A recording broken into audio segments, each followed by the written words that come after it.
welcomes you to the Summer of Cars, the CBS Auto Racing Series. Today featuring round 8 of the CART FedEx Championship Series for 2002, the CART Grand Prix of Toronto. It's a warm, breezy summer day in the city known locally as TO, Toronto, Ontario. And a few miles from downtown in a park called Exhibition Place, a huge crowd is gathering as the Champ Cars arrive for the 17th consecutive year. Two Canadians, Alex Tagliani and Patrick Carpentier, are teammates, but the most aggressive of all will start on the front row next to our pole sitter. Moments ago, Jan Bika spoke with them. And what a great front row it is, with Cristiano D'Amato having won the last 3 races, and of course Toronto's hometown hero Paul Tracy. And I'll start with you. Paul was within 5/100ths of a second of your qualifying time. You got to be worried about him. No, of course I'm worried. It's a good driver in a good car, in a good team. It's Paul Tracy starting beside me. It's of course, I think cars are running very similar, so I think it's going to be a very competitive and very fast-paced race. Quickly, Paul can be aggressive. You're the point leader. Might you let him go? I don't know. I'm not going to give the answer right in front of him, right? Well, let's see, Paul. What do you think about that one? You can be aggressive. You don't have much to lose. He's the point championship leader. How aggressive on the start? Well, I'm going to try, obviously. I'm always aggressive on the start, but, you know, I'm not going to do anything crazy, and I'm sure Cristiano's not. We want to get the field off and get through the first corner and get all 18 cars racing, so, but I'm going to do my best to see what we can do. That'll be great to watch this front row. You know what? If you were going to be crazy, you certainly wouldn't tell anybody about it. Here's the story on the front row. For the story on the back row, let's go to Calvin Fish. Jan, Michael Andretti is a 7-time winner here in Toronto, and he won the last street race this season in Long Beach, California. But, Michael, problems with the primary car in qualifying leaves you stranded at the very back of the pack. How much progress can you make today, and is an 8th win out of the question here in Toronto? Well, an 8th win isn't out of the question, but it's going to sure be hard. You know, we had a really good car this morning. I think the car felt good in the warm-up, but it's going to be tough to pass. But, you know, if the yellows fall a certain way and we can take advantage of it, the situation, I believe if we can get track position, we can hold off whoever's behind us. Well, the Motorola team actually used very clever pit strategy last year to get Michael all the way from the back of the pack at the end of lap 1 to the front for that win last year. Different set of rules this year, though, Bob. No question about it. Thank you, Calvin. And once again, welcome to a very breezy accent on the breezy Exhibition Place. I'm Bob Varsha, along with former Champ Car star Derek Daly. Derek, Michael will have to do it from the back again this year. But it doesn't matter where anybody starts if you're trying to catch Cristiano D'Amato. And Cristiano D'Amato is so dominant because he's incredibly talented, but he's very versatile. He is fast no matter what track he goes on, but he's not infallible. As you see here from the crash on Friday, this was a very difficult braking zone at the end of the long back straight, heavy damage on the car. But when it mattered in qualifying yesterday, he timed it to perfection, as he always does, and just squeaks onto the pole and proudly holds the trophy and waves the flag. But he has a real challenger here this afternoon, and it is Paul Tracy. And you know what? He has been on or over the limit all weekend long. Many trips down the escape road, but Paul Tracy, again when it counted, and to the delight of the hometown crowd, put in a spectacular qualifying lap that actually put him on the pole for a couple of minutes before he was knocked off by D'Amato. But here's the problem. As aggressive as Tracy is, can he make it round the first corner fighting for the lead with D'Amato? And even if he does, let me tell you, there's another adventure down the end of the 185-mile-an-hour long back straight. The drivers absolutely love this track. Well, Tony Kanaan is not exactly crazy about it after his adventure in this morning's warm-up when he lost his rear brakes. Watch the right side of your screen. Here he comes, nosing hard into the tire wall, had to go to his backup car, but they got his primary fixed, and he is ready to go in today's race. And he was 3rd quickest in the morning warm-up. We're just moments away from the green flag. The engines have fired. We'll be back to set the grid and turn them loose at Exhibition Place in just a moment. Back live at Exhibition Place, home of the Canadian National Trade Center on the right, and a 1.75-mile race course, beloved of the drivers in the CART FedEx Championship. This is the Molson Indy Toronto. Here are our weather conditions, 83 degrees, but it feels warmer down on the track. The asphalt is topping out at 120 degrees, over 100 degrees in the cars, but very low humidity, surprising considering we're right on the shore of Lake Ontario. Beautiful blue skies, no chance of rain. The cars are on track, warming up tires and engines. Here's a look at our starting grid. On the pole for the third time in the last 4 races, Cristiano D'Amato will start aside a long-time competitor and huge local favorite, Paul Tracy. On row 2, Bruno Junqueira has been second in the last 2 rounds of the championship. He'll start next to Kenny Brack, second quick in the morning warm-up. On row 3, Christian Fittipaldi was the fastest man on race fuel and tires this morning. He'll be next to Dario Franchitti, a former winner of this race. On row 4 will be Shinji Nakano. 30 members of his fan club from Japan are here to watch their man in action this weekend alongside American Jimmy Vasser. On row number 5 will be New Zealander Scott Dixon next to Tony Kanaan, as I mentioned, third quick in the warm-up. On row 6, Alex Tagliani, one of 3 Canadian drivers in today's race, starting next to Japanese driver Tora Takagi. On row number 7 will be Adrian Fernandez, who took his very first victory in the series in this race back in 1996. He'll start alongside Canadian Patrick Carpentier. On row 8 will be Michel Jourdain Jr. of Mexico, alongside the best qualified rookie in the field, Townsend Bell. And on row number 9 will be Mario Dominguez, a rookie from Mexico City, starting alongside the king of the streets here in Toronto, 7-time winner of this race, Michael Andretti from Nazareth, Pennsylvania. Here's a look at our race analysis. 112 laps of racing, up from 95 last year, but there will be a time limit of 2 hours and 15 minutes. Key there will be yellow flag periods. The maximum interval is 34 laps before you must pit and change 4 tires. The pit lane speed limit, as always, is 50 miles per hour. Plenty of fuel to go the distance flat out, averaging 1.85 miles per gallon. The teams actually do a bit better than that with these spectacular engines. 7 sets of tires, Bridgestone Potenzas on all 4 corners for all of the 18 cars in the field. Last year's winner, Michael Andretti, came from 26th, stone last after an incident at turn 3, and went on to win the race for the 7th time. Let's take a closer look at the track, Derek. The finest street racing track in the world, no doubt. And here is the danger zone for Paul Tracy and D'Amato. And then the adventure continues at turns 3 and 4. It's 185 miles an hour in the brake zone down here. And you're between this concrete canyon. You have to be mistake-free here for the full length. Now, one of the great stories of the weekend is the return to North America of the man who originally made the donuts. Copied now throughout motorsports, Italian Alex Zanardi, a former series champion who lost his legs in a savage accident. He lives now in Monaco, where I visited him a few weeks ago, and he's doing very, very well. This weekend, he was awarded the Greg Moore Achievement Award for men who contribute to Canadian motorsports. And there is Alex Zanardi, who got a huge standing ovation from the grandstands as he worked his way up the flag stand. He will be the first person ever to be allowed to wave the green flag at the start of a CART FedEx Championship Series race. Now, Michael Andretti is already exercising a bit of tactical wisdom. He's stopped to top off his fuel tank on the very last lap. He's now taking his place at the back of the field. Because he is at the back anyway, he does not lose any track time. He now has a couple of laps more fuel in that car should a yellow come at an opportune time to help him make his way toward the front. And of course, if he stops early, that means he will need less fuel. Consequently, the stop can be that much shorter. But everybody, I will tell you, is just holding their breath right now, because Paul Tracy, the man locally known as the Thrill from West Hill, will be aggressive and will try and take the start away from Cristiano D'Amato. Hang on to your hollyhocks. On to Pritz's Boulevard they come, 2 by 2. The starter is Jim Swental, but he is standing next to the beloved Alex Zanardi, who will wave the green flag. And look at Paul Tracy draw away. It will be yellow. It'll be waved off, and Paul was the reason.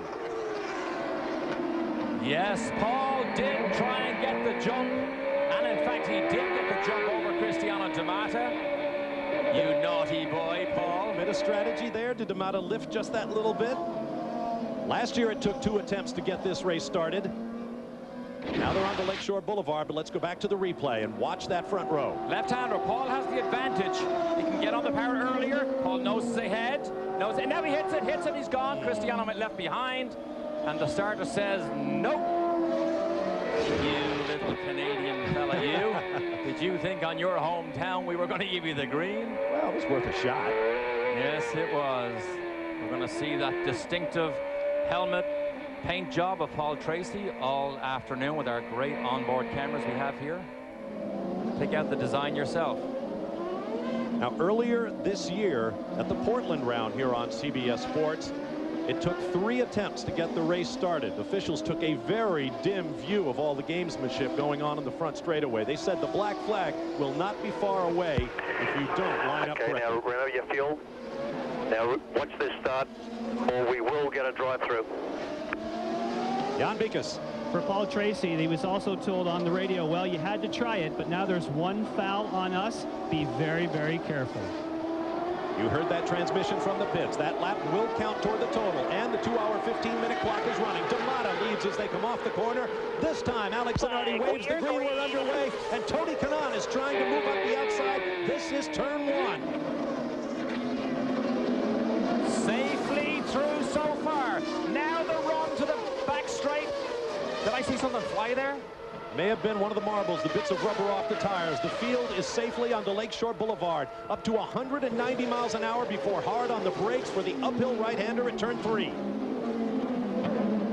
Oh, Vassar tries to squeeze under Shinji Nakano, who's gone remarkably well here all afternoon or all weekend. Kenny Brack behind, Bruno Junqueira. There's Tora Takagi in the Pioneer car with a green helmet. Tracy missed his chance there. It is just such a competitive series that if you can get the lead on these opening laps, it's very much like Formula One. It somewhat dictates what might happen. Through the long, fast left-hander onto Princes Boulevard, the start-finish straightaway. There is Cristiano D'Amata, followed by Paul Tracy, Bruno Junqueira, Kenny Brack, Christian Fittipaldi, Shinji Nakano, Dario Franchitti. Now Franchitti is around Jimmy Vasser. Vasser going backwards. Kanaan, Nakano, and Vasser round out the top 10. There's the view. Look, he can see that Cristiano beginning to inch away. He's beginning to inch away. Paul was in this morning's warm-up very happy with his car. Michael Andretti's already made 2 passes. He's up to 16th. On board with Alex Tagliani.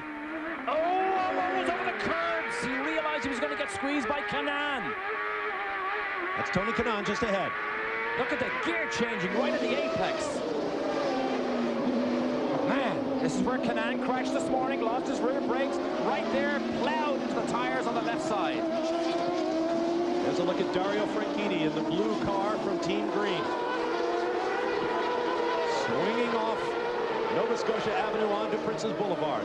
You can see Bruno now beginning to close up on Paul Tracy. Toyota, Honda, Toyota, Toyota, Toyota, Toyota, Honda. First 7. Jimmy Vasser has dropped another spot in that yellow and white shell car. He is now 11th, just ahead of former Toronto winner Adrian Fernandez.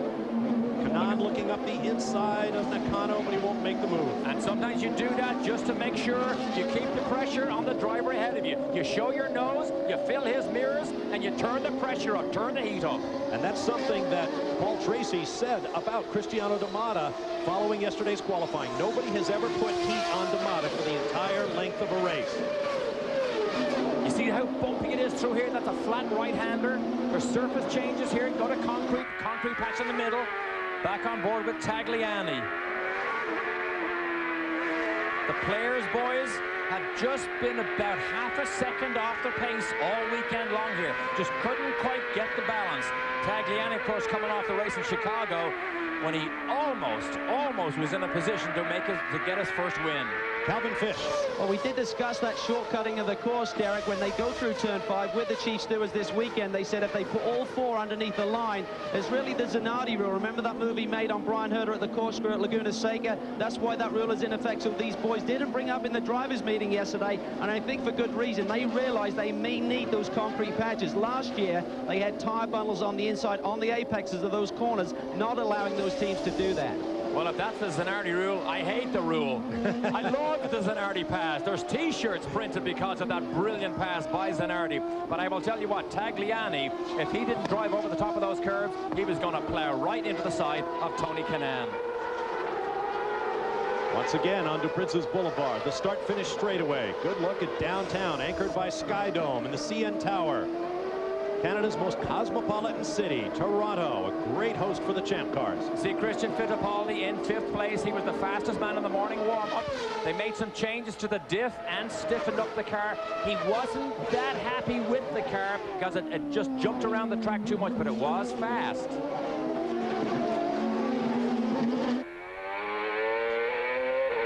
This is on Ontario Drive, sharp left. That's where Tagliani went right over the curbs. Long, long right-hander here. Keeps going. Now the next kink is flat. And you hold your breath right here, look. Zoom! Wall to wall. And the brake zone where Kanaan went off. Look at the vibration through the steering wheel on Tracy's Lola. That's off Manitoba Drive onto Nova Scotia Avenue. Obviously all the streets here named for Canadian provinces. Makes a little adjustment on his visor. Paul's been hounded, as you can imagine, all weekend long here. Autograph seekers, pressmen. He's got to run and hide, has his motorhome here in the paddock, stays here. No sign up the road of Cristiano D'Amato. Last time by the timing stripe, 2.7 seconds. Up one boost. More turbo boost, more horsepower. Up one, they can electronically control it, so one click, and we actually saw him do it on his steering wheel. That was the little move he made with his left finger, or left hand. Oh, now you see right inside his helmet. A little visor cam right by his left eye. See how bumpy this is? See how his head bobs around. No gear changing. He'll change between the corner here, right there. He'll change again before he turns left, right there. And then you stand on the power down the front straight. So I had the visor crack slightly to get a little air in. A very warm day for these drivers. But nothing like what we had a week ago in Chicago, where it was well up over 100. A great onboard camera here. Dario Franchitti. Dario is just getting quicker and quicker. Now remember, this is the first street circuit that Team Green have taken a Lola to. So their book of knowledge on street circuits for Lolas was empty before they got here. They're competing against teams who have run the Lola chassis for many years. So that put them behind the 8 ball just that little bit, but they're learning more with each race. And no one embodies that better than that man, the Flying Scot, Dario Franchitti. Pole a week ago in Chicago, and may have had the fastest car on the property. But their pit stops were slow. He lost, I believe, a total of 10 spots on the racetrack with slow pit stops. He was furious about it afterwards, but he would not pillory his crew. This left-hander here, that has always been the signature corner left-hander of this track here in Toronto. Before they moved the wall back, you could not see around that. And I'll tell you what, you absolutely held your breath and held up the steering wheel as tight as you could, trying to go around there flat. Incredibly fast gear shift. Sequential box, just grab the lever and pull it back to go up a gear. Franchitti in 7th. Now this is Scott Dixon, has gone well here. Remember, he changed teams halfway through the year, went to a 3-car, an expanded 3-car team with Chip Ganassi, 4 times champion. So what a great move that was for Scott Dixon, because promptly goes out in the first race and was faster than his 2 teammates, Kenny Brack and Bruno Junqueira. And there is Kenny Brack.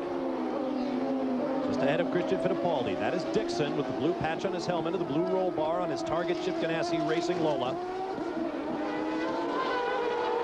You need a car to be softly suspended here to go over the bumps. However, a soft, sloppy car is not fast. So if you can get a car just to go over the bumps, yet be stiff enough to act like a go-kart, that's the type of car you need here, and good traction, which of course the traction control nowadays uses a huge advantage here.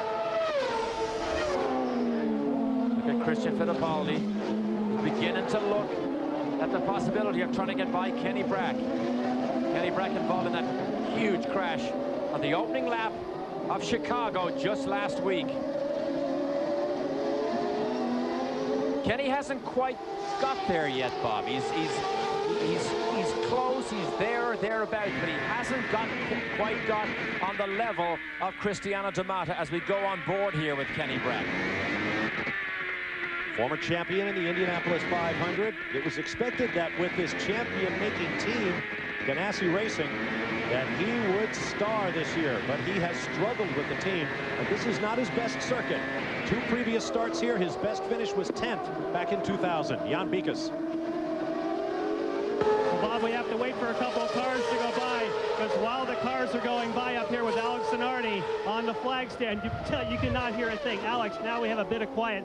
First of all, welcome back. It's so great to see you. How's your recovery coming along? Pretty good, thank you. If it's good enough to allow me to come up here and give the start of the race, and getting a terrible view, fantastic. You didn't want to give Paul Tracy the hometown green there on the first start? Yeah, I wanted to, but Jim told me, no way, no way.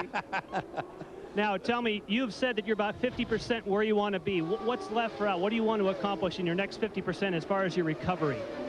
Well, I don't know. I mean, I want to get the maximum I can get out of what the current technology it's allowing me to do. Maybe in the future, the main progress will come from different parts or different things that right now does not exist. But I am already good enough to stay on my prosthetical legs long and to almost live a normal life, so it's pretty good. I don't think you're leaving a normal life. Standing up here and these cars going by this close, even for a former driver, this is a thrill up here, isn't it? Yeah, it is. It is impressive. These guys are crazy. They go too fast. Who do you pick for today? Who looks strong in your eyes? Well, obviously Cristiano looks really strong, but I'm really hoping that that Paul pulls it out, Paul Tracy, and obviously my friends Tony and Jimmy, they look a little bit too far behind, so it looks difficult for them. Therefore, I pull for Tracy. Well, maybe you can throw him a yellow to give him a shot. Sorry, I didn't get it. Maybe you can throw your friends a yellow to give him a shot. Yeah, maybe I could try to help him out. Thank you, Alex. Hey, can I say something to my son in Italy? Ciao Nicolò, ci vediamo domani, ti vengo a prendere all'asilo. Great to see Alex back. Grazie, Alex. It's been a very, very emotional weekend for Zanardi, because people, when they come and see him, they don't want to shake his hand. They literally kiss him and hug him because they are so glad to see him back. I know, Bob, you spent just a fascinating time with him at his home in Monte Carlo. And I mean, he is a true inspiration to everybody to see what he does. And it comes so naturally to him. It is not an act. Alex Zanardi simply says, okay, something has happened to me. Something being, well, there's no other way to put it. He was dead in that accident that cost him his legs and his career. But his disposition could not be sunnier. Every day is a new challenge. He looks forward to it. As I said on a program on the Speed Channel network, he was a great inspiration as a driver, but he's an even greater inspiration now. Calvin Fish. Well, just an update on some strategy here, Bob. 112-lap race. The maximum fuel window is 34 laps, so the pit stop window opened up at lap 10. The concern for the drivers at the back of the field that we sometimes see come in is that it's a very short lap there, even under race conditions, lapping in about 60 seconds, and it costs you almost 40 seconds to come into pit lane, do service, and go back out. So you do not want to go down a lap to the leader. I think that's why we didn't see any of the guys with poor track position come in on lap 10. I think you hit it right on the head, Calvin. We are now working lap number 14. The pit window is open for those at the back who want a short stop, get out of sequence, but no one is taking that opportunity right now. The race is going down at a furious pace, none more so than that of race leader Cristiano Damata, nearly 5 seconds out in front. We'll be back to Toronto.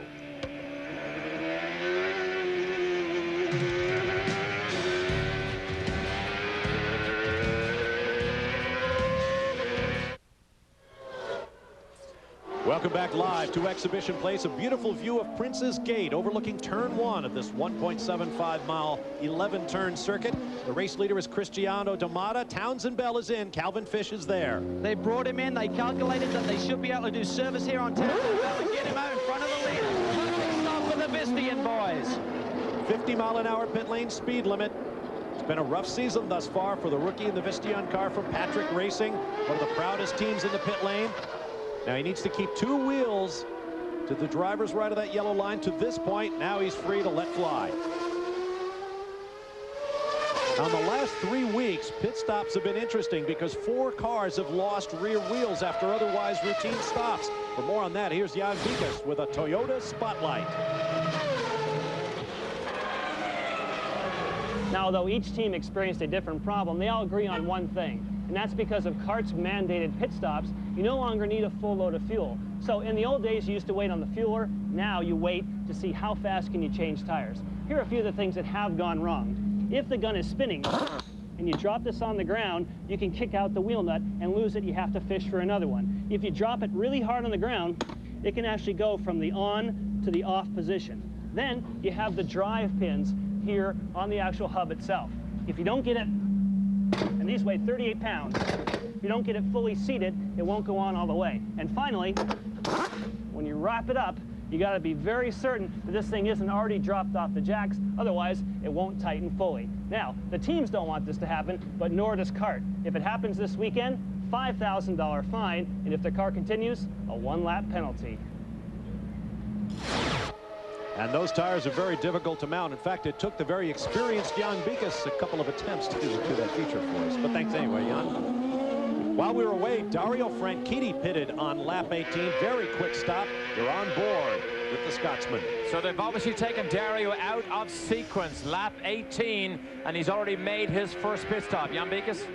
And the reason is, if you can get a shot of this, he flat spotted the tire all the way through the rubber and into the cord of this Bridgestone. So if you get on the front brakes too hard, absolutely, you got to come in and change that if you get that big of a flat spot. Wow, that is a huge flat spot. Bridgestone, in fact, here have the softest compound that they make for CART. Now, they are looking at future tire development because of the advent of traction control. Maybe they can go a little bit softer, but that is a scorched, soft compounder. Tough moment now for Townsend Bell. His tires are up to temperature, and he has got to scoot because there is the race leader, D'Amata, just behind him. To give you an idea how quickly he's running, 1:05 is the lap time D'Amata is able to do. Tracy is about 0.2 of a second, 3 sometimes slower, and then the next quickest car is Kenny Brack, but they are about maybe 2 and almost 0.3 of a second slower.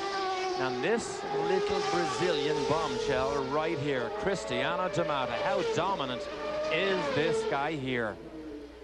Look at the gap. No sight of Paul Tracy, now officially 7.43 seconds behind. Cristiano D'Amata is just flying. Now there's Michael Andretti. He will be assessed a penalty on his first pit stop. We mentioned that he stopped to top off his fuel tank on the last pace lap before the race went green. That is against the rules. You may not stop for fuel before the green flag flies in the race. They will hold Michael 5 extra seconds at his first pit stop. Yikes. And you can see by the nose cone, he's already smacked somebody, because there's tire marks all over the front nose cone of Michael Andretti's car. And you just caught a quick glimpse of one of our Canadians also. Tagliani is P9, and Patrick Carpentier is currently 13th position on the road. Cristiano D'Amata back to the circuit where he led his first laps in the CART FedEx Championship Series competition. He led 73 laps back in 2000 on his way to a 4th place finish. Calvin? Well, we're here with Kim Green, Derek, and Kim, what's the situation? You brought Michael in on the final pace lap there before the green to top him up with the fuel. Is that an infraction? Well, that was a plan. We don't lose any track position. It gives us a full load of fuel. It means that we can be a bit easier on fuel mileage, and in our first pit stop we won't have to put as much fuel in. We're hearing a report that they may penalize you and have you stop an extra 5 seconds. They're saying that's not within the rule book to do that. No, that's not true. We asked CART, we asked Lee Dykstra before the race, and we clarified the only penalty is to go to the back of the line before the start, and that's what we did. So we did it according to CART's rules. All right, Kim. Good luck, mate. So Kimbo did read the rule book.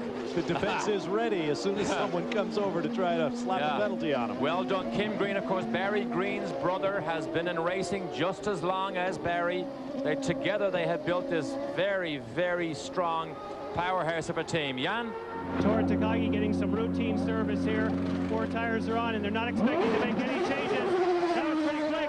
That's an 8.9-second stop. Anything under 9 seconds on this pit road, that's flying. You got that right, Jan. That action taking place on lap 22. Here comes the race leader, D'Amato, with Bell just ahead of him in the orange and white car. The only way you can slow this man down is possibly with traffic. Oh, and he's got some side by side. Takagi and Bell, D'Amato watching from behind. And that's for position with these two boys here, so they have to be aware that the leader is somewhere behind him, and D'Amato cannot take a risk here. Tracy will gobble up this time very, very quickly, so D'Amato, who's in a championship chase, has to be really, really careful here. A 27-point lead over his Brazilian countryman Bruno Junqueira, including 2 championship bonus points picked up this weekend. You see the blue flag warning the cars ahead that the leader, a faster car, is behind.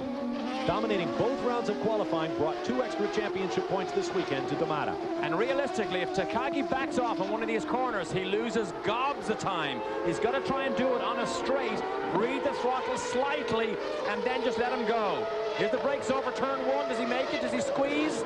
Oh, Torres, stay there. Oh, yes, he does. Done. Same for Townsend Bell coming up. The only way to slow this guy down may be... Oh, he lost 2 seconds. Lost 2 seconds as he went by there to Paul Tracy.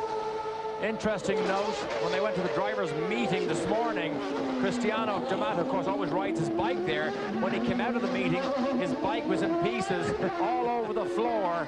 And, of course, Kanaan walked out with a sly grin on his face, saying, this might be the only way we can slow this guy down. Bruno Junqueira suggested he might lock D'Amato in the bathroom this morning. You know, Alex Zanardi said earlier on, his friend Jimmy, his friend Tony Kanaan. Alex was asked what he wanted to do Friday night here, and he said, if you can arrange it, I'd just like to have a quiet dinner with my friends. So here in the paddock, Paul Tracy right here, Jimmy Vasser, Tony Kanaan, and Alex Zanardi had a quiet dinner and just discussed among themselves, amongst the friends, life in general. No quiet dinners this weekend for this man, Paul Tracy. Born and raised just down the road in Scarborough, Ontario. And he has been on every news program, every sports broadcast, the featured speaker at every dinner. He is a huge local favorite. Junqueira. Yeah, he's got about 3.5 seconds on Junqueira, who you can see only has just about a second on Kenny Brack. Christian Fittipaldi is still there. You'll notice an unusual line before the braking zone at the end of this straight. There is a huge bump on the right side of your screen, left side of the racetrack, that you absolutely have to miss if you don't want to spin off the road. We saw Townsend Bell crash there during practice, as we did see at the top of the show. Cristiano D'Amato clout the wall on the left side. Working lap number 25 of 112. Remember, the pit window is at lap 34, and only a couple of cars have already pitted, so we expect virtually the entire field in at one shot on lap 34. Calvin Fish. Well, Peter Gibbons is looking at the monitors right now. Peter, perfect start for Cristiano there with the restart and the wave off. It really made Tracy more conservative. I know you were concerned about Paul on the opening lap. Yeah, Paul's a smart guy, though. He was going to do a little challenge, but he wasn't going to anything dumb, so it was just good racing. A little challenge. Cristiano already coming up on some lap traffic. I know you reminded the car officials about the new rule. Yeah, there's some not very considerate back markers. It's a bit annoying. As you can tell, pretty intense down here at Newman Haas.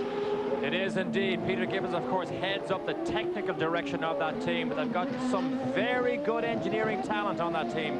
Rocky Rokulin, who came from the world of Formula One, and Craig Hampson do some exceptional work directly with those two drivers as you watch Scott Dixon continue to behave himself around these concrete walls. In fact, there is the driver that Rocky Rokulin used to work with at the Pac West Champ Car team, Scott Dixon. A lot of rumors about this young man and a possible future in Formula One. The team would be crazy to let him go. The youngest driver ever to win a CART FedEx Championship Series race, just over 20 years of age, on the oval at Nazareth, Pennsylvania.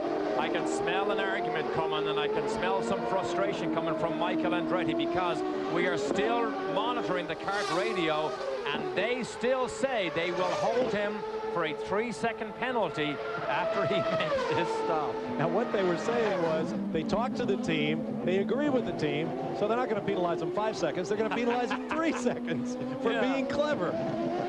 Good shot here, Shinji Nakano. He has his fan club here. 40 members of his fan club flew all the way from Japan to come here and support him. He has had a great weekend. He has teammates, obviously, with Fernandez, and he has been faster than Adrian to the point where Adrian is playing with his setup, just trying to get that elusive speed. Shinji Nakano coming off the best weekend of his Kart FedEx Championship Series career. A 5th place finish last week in Chicago, and his first laps led in competition. Jimmy Vasser currently in 10th and closing up on the back of Canadian Alex Tagliani. So much pressure on the Canadians when you come to your Canadian event. You're expected to perform well. Tagliani originally from Lachine, Quebec, not far from Toronto, actually closer to Montreal, a suburb of Montreal, where we will race with the Champ Cars this year. This is the first of 3 rounds in Canada, here in Toronto, in Montreal, and on the West Coast in Vancouver. And they are all heavily attended races. Montreal has the potential to be bigger than all of these events. Pre-ticket sales way ahead of projections at this moment.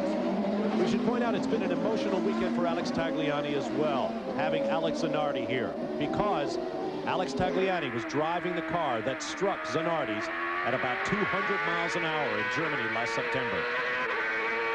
And Alex, I know, had trouble getting over that. He felt guilty that he thought maybe he should have been able to do something, and Alex Zanardi went to him first thing to assure him, because we were all there, said, don't feel guilty, it was nothing to do with you, it was a racing accident. And they hugged each other. There were some tears, but a very emotional time for the Alex and for Tag. He scored his best career finish in the Kart FedEx Championship Series here last year, a runner-up finish to Michael Andretti. He matched that earlier this season on the oval at Motegi, Japan. See right behind them is the second player's car chasing Adrian Fernandez as they drop back or go up to the front. Look at this. He is still behind Townsend Bell. So good for Townsend Bell, the rookie. And Paul Tracy is now getting even closer. It's now down to 5 seconds. It was 8 seconds at one stage. And in fairness to Townsend Bell, he's hanging on here. The difficulty is it is so tight here. We're going to watch for the blue flags. Because if it is deemed that Townsend is holding up the leader, they will give him a move over flag. And if he doesn't heed that, they will give him the dreaded black one. Well, he's running competitive laps the last time by, 61.225 seconds. That's faster than many of the cars on the track right now. We're working lap 30. There's Tora, so he's hanging on also. Remember, Townsend does have fresh tires on. Cristiano was 29 laps into his tire stint as Mario Dominguez makes his way back out onto the pits. Mario Dominguez going onto the escape road. He went down into the safe haven. The racetrack will remain green. Oh, look at Jourdain. Jourdain trying to poke his nose down inside Adrian Fernandez. Jourdain, an early leader in the championship, but he's had a terrible run of races. He's been tumbling down the championship point stable, working hard this weekend to try to scramble back into the title fight.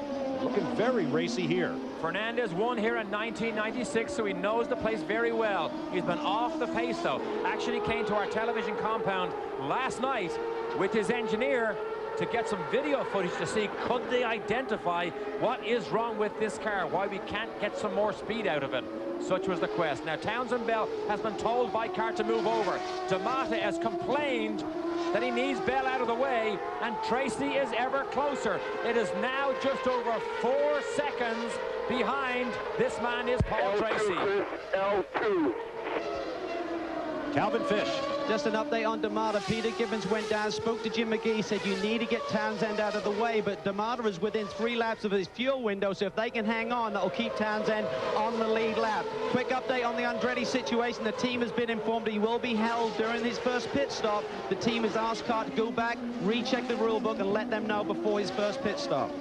Well, someone better be a speed reader. There's about 2 laps to go before the cars will be coming in. Yeah, the L2 was Kenny Seaweek, who's on the radio to Cristiano D'Amata, and Paul Tracy is now closer than ever. It is now in the low 4 seconds. He can see him. He can smell him. The car is right in front of him. So on board now with Paul Tracy, who can just sense maybe this is beginning to come back to him. But the pit lane will be vital here, and Cristiano D'Amata's crew is exceptional. Adrian Fernandez is in.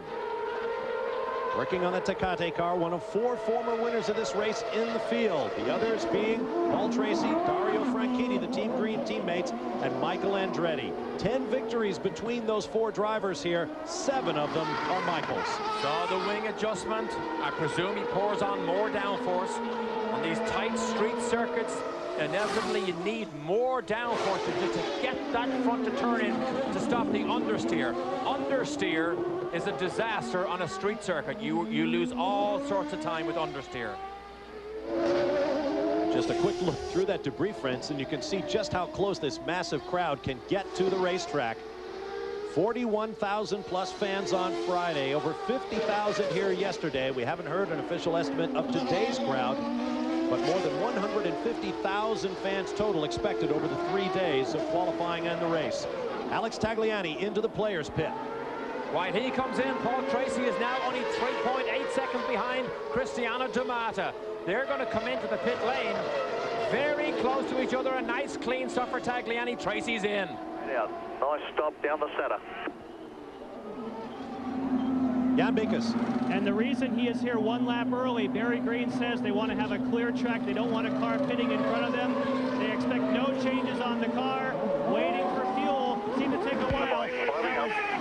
10.8 seconds as everyone else now on pit road sets up for their routine stop on lap 34. I think this is good strategy. You know everybody is coming in, or virtually everyone is coming in next. You'll have the track to yourself. Oh, I see him looking right front. Coming in now. Cold tires. You see John Anderson. John Anderson is now with Team Green for about the last year and a half. He looks after Paul. He is his connection during the race, and they're developing a very close understanding and relationship. D'Amata's probably in. Here he comes. Now the key is, after he makes his pit lane, it's been marked nice and square. Talks him in. Calvin. Cristiano D'Amata brings this Havoline car in perfectly, nice and easy. They're going to try and be calm here during this pit stop. Peter Gibbons said the car is perfect. They're reporting no changes to the car. Cristiano's going qualifying as well, was excellent on the longer runs. He's out of here, no problems for Newman Haas. Now where is Paul Tracy? That's the whole key here. Tracy is making his way around the fast corner. Here he is. Can he beat D'Amata before D'Amata gets down the end of the pit lane? Oh, D'Amata's slow around the first corner. Tracy's still behind him. Tracy is across the start-finish line. You heard the crew telling him, Tracy is coming. He is coming. He's got a lap of heat on his tires also to maybe make up some time. You know what? He's got to make up gobs of time. Well, it was a longish pit stop for Paul Tracy, Here over 10 seconds. D'Amata's was quicker. When they cycle around this first lap and go by start-finish, we can tell you on our scoring monitor exactly the number of seconds behind he is. Calvin? Michael Andretti is in. We are reporting that they will hold him. Once the service is complete, we'll see the fuel hose come out here shortly. Went for the last gasp there. Look for the bubbles. Now there's a hole that should be 3 seconds, and he's out of here. So there was a penalty on coming in before the green flag today. So you get penalized for making a clever strategic move.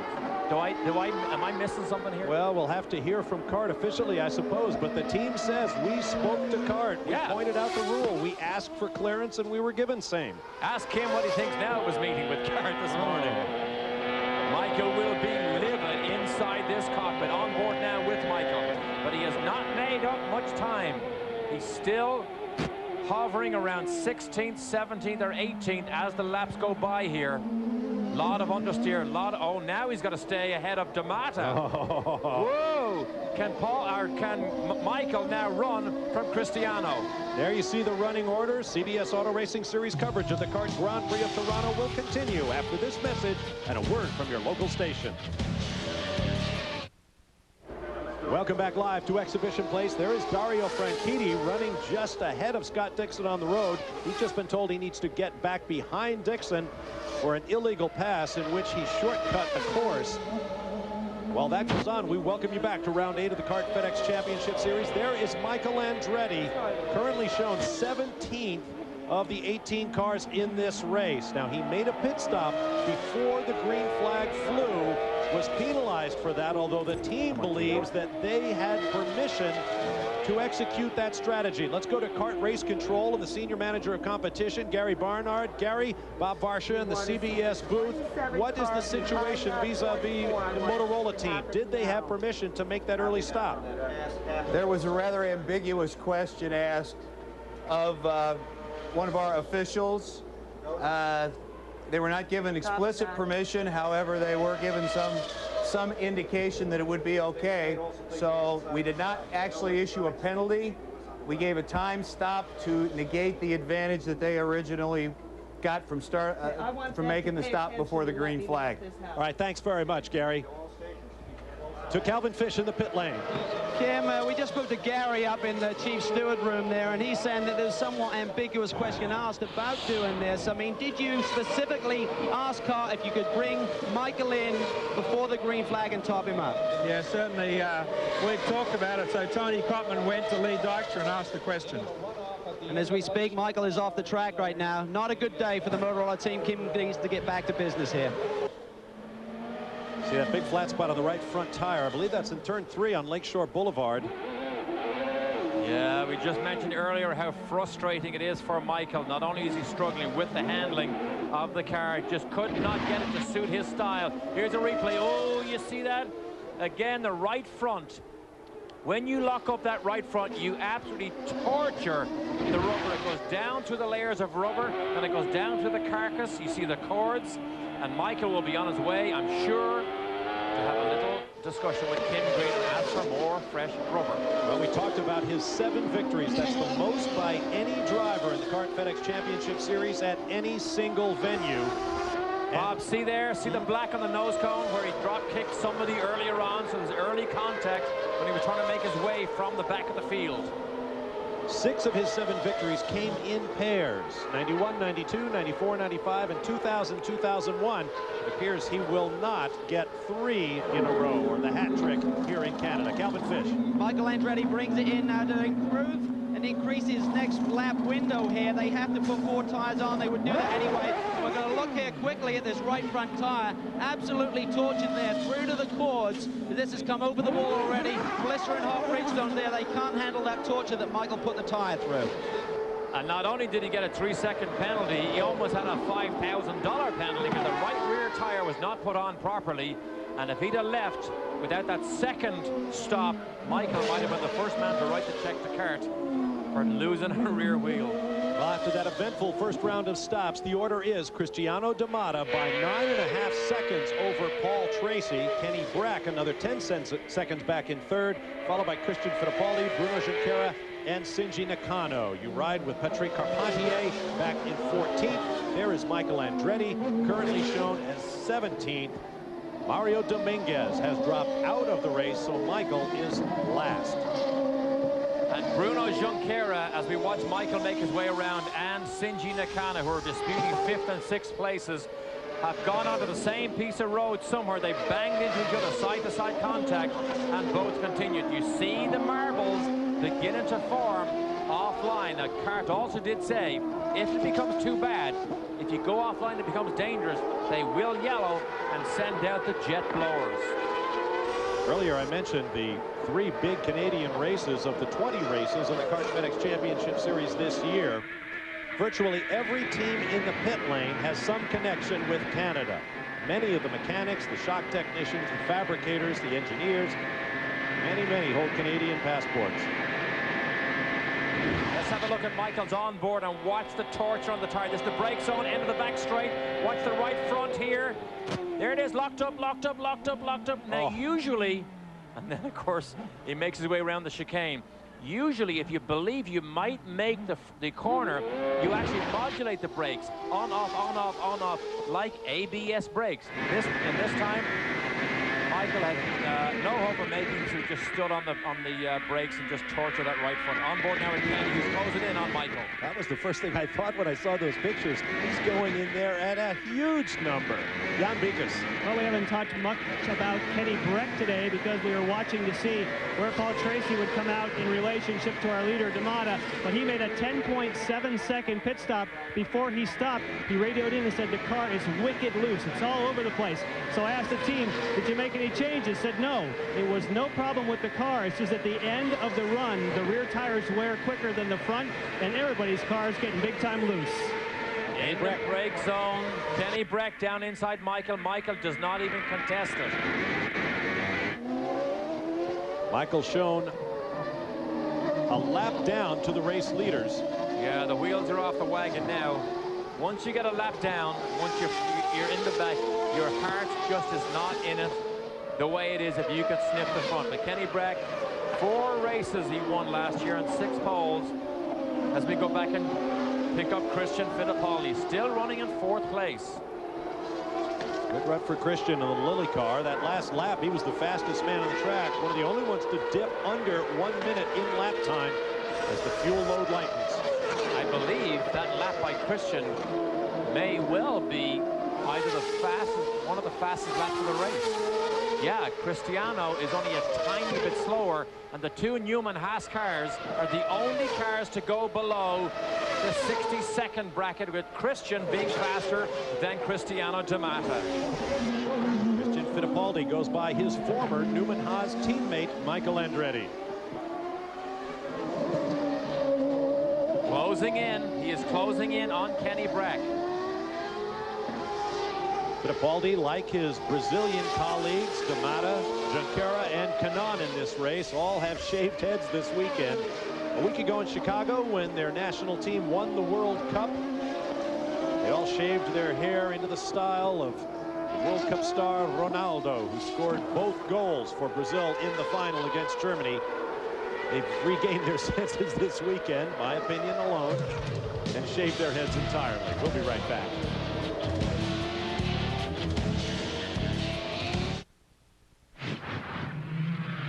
The Toyota Spotlight. Here's Jan Bikus. Anytime you go to a road or street circuit, it's really important for the drivers to balance their brakes from front to rear to be sure you don't lock up one end before the other. Now, they do have an adjustment inside the cockpit, but when you're talking about the longevity of a race, the real key is how do you cool the brakes. Now, here at the rear, this brake duct actually has a dual purpose. Half of the air goes to the brake caliper to cool it. The rest of the air goes to the wheel bearing and upright to keep everything cool. Now, the main brake scoop, not only does it take the air and feed it around to the brake disc, it also has a secondary function. Wouldn't you know, they cleverly found a way to make this to produce more downforce. It lines up with the end fence of the wing and forces more air underneath the rear wing, producing more downforce. And we see that kind of cleverness up and down the pit lane in the series. Check out the latest driver standings, Jim Trueman Rookie of the Year leaders, and more card information at cbs.sportsline.com or on America Online. Just enter keyword CBS Sportsline. This week on The Late Show, Dave's All New with Robin Williams, Stupid Petrix, Jude Law, kart team co-owner Paul Newman, and the next stop on Biff Henderson's summer tour. Monday, don't miss Tom Hanks and Dolly Parton. It's All New Dave, all this week on CBS. And it seems that every time we go to the Letterman leaderboard, something happens to his drivers. So I'm just going to say, Dave, there's where your guys are right now. Of course, David Letterman co-owns Team Rahal with Bobby Rahal, a man who himself has had tremendous success here in Exhibition Place in Toronto. Bobby Rahal won the inaugural edition of this race back in 1986.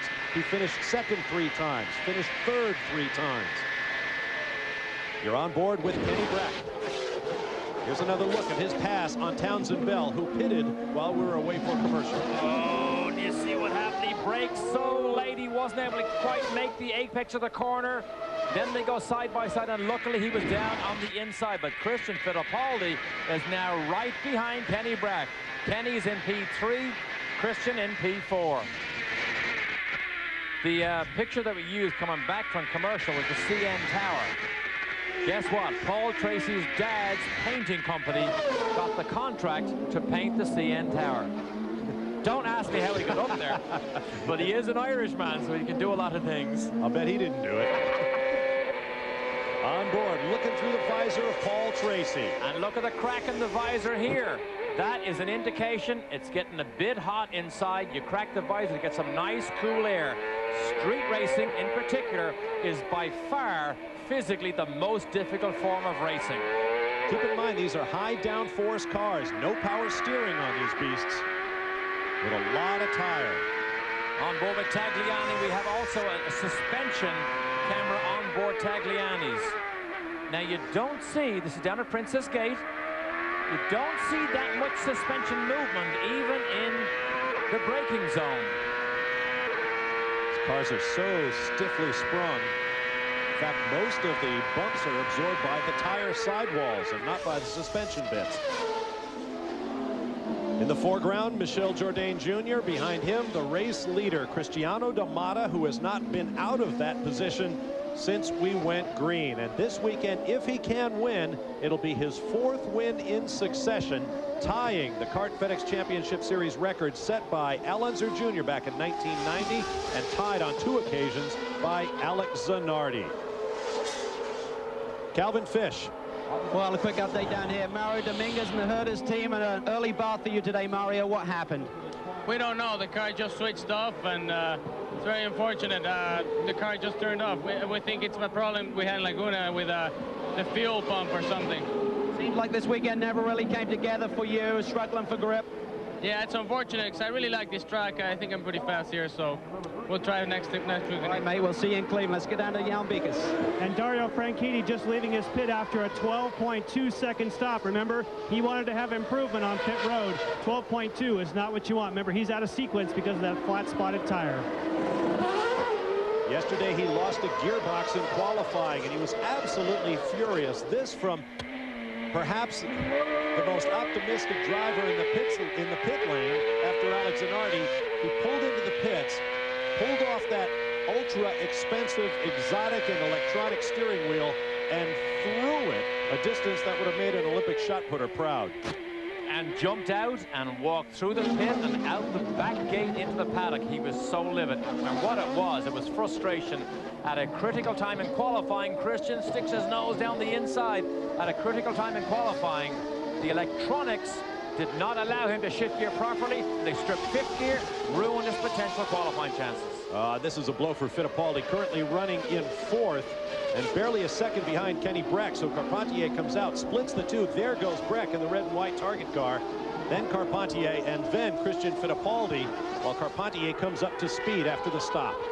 We're about halfway between the first pit stop and the second pit stop. Quick idea or update on who gained or who lost positions. Kanaan, Tagliani, and Patrick Carpentier all lost 3 positions in the pits. That is huge on a street circuit. Kenny Brack lost 2 on board now with Patrick Carpentier. Dixon lost 1. Townsend Bell with his early pit stop made up 10 positions. And when they cycle through again, Townsend Bell again is going to find himself in the middle of the pack. Look at Christian trying to pull off a Michael of years past. And he does it. Fittipaldi gets by Carpentier. During that onboard, you noticed his gloves, the seams reversed on the outside rather than the inside. That's so the drivers do not blister their hands. And immediately, Fittipaldi begins to pull away. There are the marbles in the foreground that we talked about. The bits of rubber off of these very soft Bridgestone Potenza tires. Tora down the inside at the end of the long straight. Trying to squeeze by Dario. Dario's on cold tires, remember. Hits the turbocharger, lights up those rears. Oh, you got to be so careful. Look at those concrete blocks. You have to be so careful. As Mario Andretti told me yesterday, the key to success here is you have to go way out on the ragged edge to be fast, but you absolutely have to have the discipline not to go over the top and not knock your wheels off with these concrete walls. Bit of a hard line to find sometimes, I would imagine. There is D'Amata, Calvin Fish. Well, a quick update on that Dario situation. Derek and Bob, remember back in Monterrey, Mexico, Dario felt that Takagi cost him the win there over D'Amata in the final few laps of the race. I'm sure he's not going to be happy about having Takagi, who's not run well here this weekend, sitting in front of him. Meanwhile, Calvin, the chase is on with Tracy and D'Amata, but it is a losing battle against this Brazilian.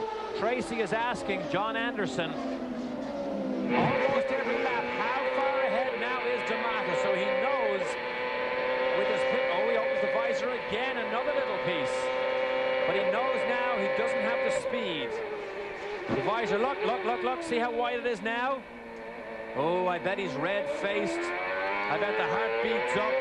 I bet the physical effort is up, and he's still not able to catch D'Amata despite all this effort. Paul Tracy worked hard to lose about 30 pounds over the winter. He rides his bicycle every day. He is a world-class athlete in every way, but he simply doesn't have the physical build to get down to the body weight of Cristiano D'Amata, who must weigh about 110 pounds soaking wet. At the Mid-Ohio round of this season, a new rule may go into effect. Now, we're told there is some question about it, in which drivers and cars will be weighed together to see that they make the minimum weight.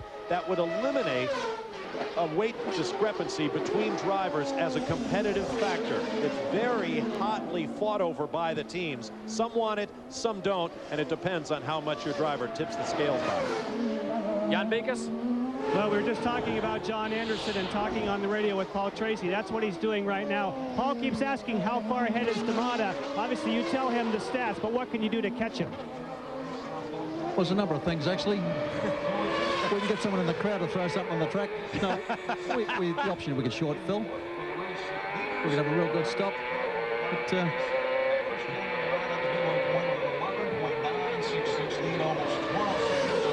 okay, can you live with it?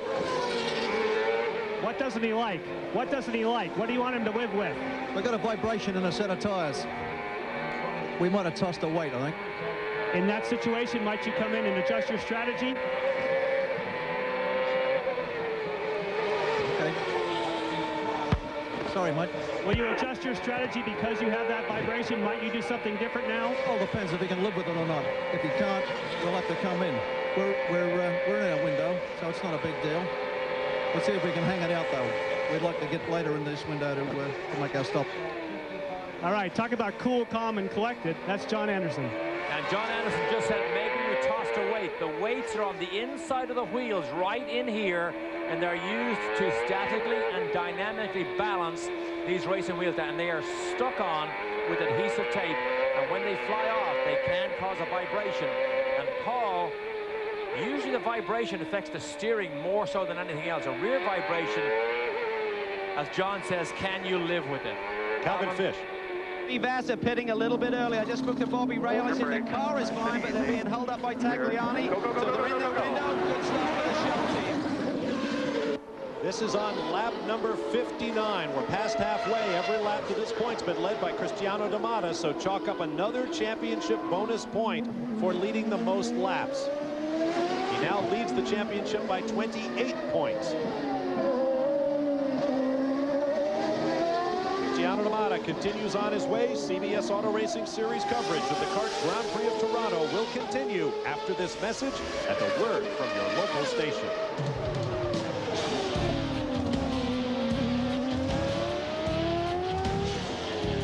Welcome back to Exhibition Place. This is not only Independence Day week in the United States, it's also Canada Day week. Happy 135th to our Canadian friends. I'm Bob Varsha, along with Derek Daly. Calvin Fish and Jan Bikas are in the pit lane. Thus far, Derek, this race dominated by Cristiano D'Amata. And it is a fierce pace.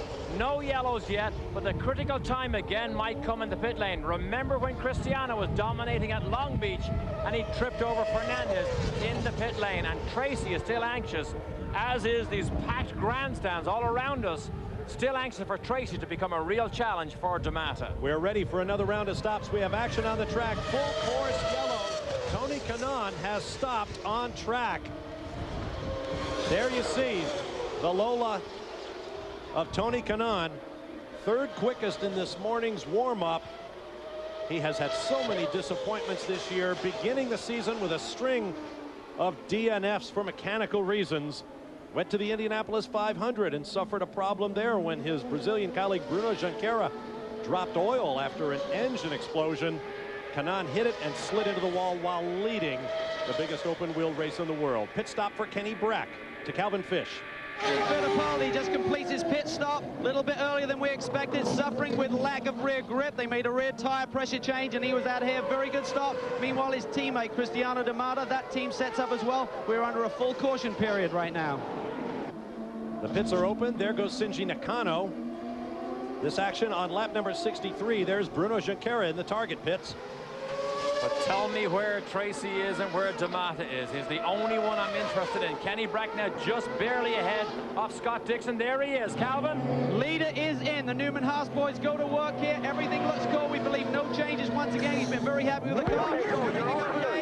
On his way. Watch your speed on the exit. Jan Bekus. Paul Tracy is waiting, and he looks over his shoulder. He sees D'Amata goes by. He is counting the seconds, knowing that he needs to catch D'Amata as soon as he can. That's a 10.3 second stop, and he got Fernandez got in between the two of them on the way out.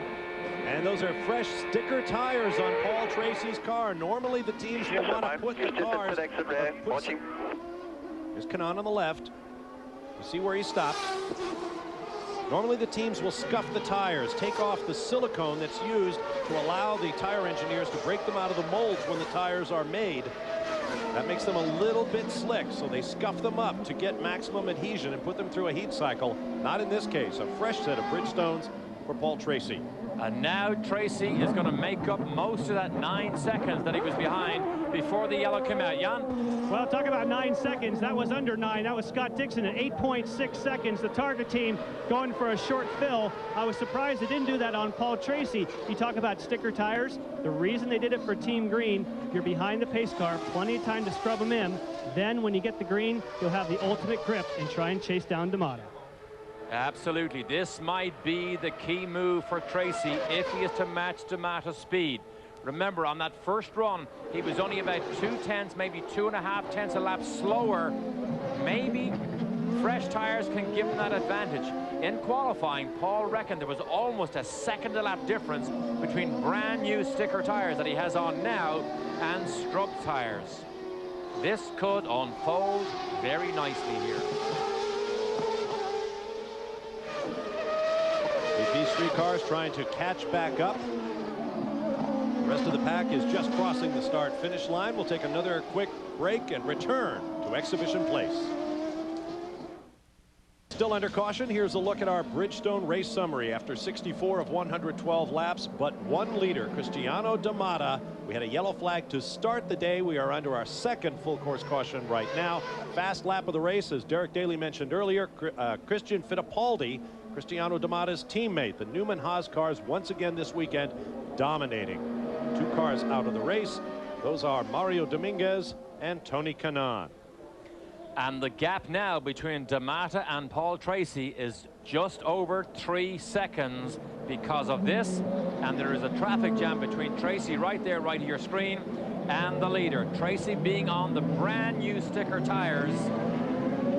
While we have a moment, earlier this week, Indy Racing League officials finally ruled on the controversial finish of this year's Indianapolis 500.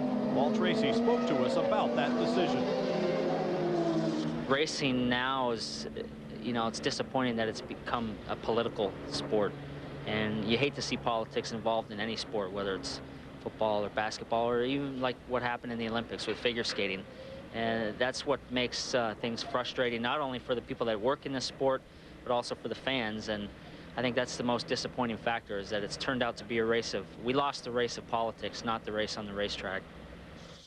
Now, of course, that controversial finish was when that man, Paul Tracy, passed race leader Helio Castroneves with 1 lap to go. A yellow flag came out for a crash elsewhere on the racetrack. The question was, did Paul Tracy pass Helio Castroneves to win the Indianapolis 500?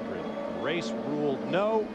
That decision was upheld, but we haven't heard the end of that story. We'd like to send out our best wishes to Skip Van Vliet, one of our videotape technicians who's worked in our CART FedEx Championship Series coverage here on CBS. Skip, get well soon.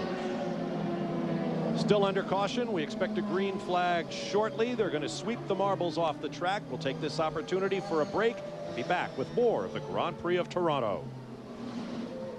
And if you can't wait till tonight to see Ashley Judd in A Time to Kill, hope that Daria wins, because she is here and she might be up on the victory roster with him if he were to win. Of course, They got married in Scotland earlier this year. The same old castle where Madonna got married. Yeah, a big extravaganza, as you can imagine. I'm sure our invitations were just lost in the mail. Yeah. Dario, I mean, you can imagine how, I mean, the star driver that he is, they are hounded in both situations now because of Ashley's fame also. You're going to want to know about this, Derek. Wednesday on CBS, another all-new Big Brother is back with 12 new house guests sharing every moment with total strangers as cameras watch their every move 24/7. And every week, one of them will be evicted. So watch us, watch them. Big Brother 3 premieres Wednesday on CBS. And now, is that where the stupid human tricks are? No. Oh, no, that's another one. Come on, you're killing me. One man's been evicted from the race thus far. Let's go down to Jan Bikas. Yes, and unfortunately, Tony, it was right after your pit stop. What happened?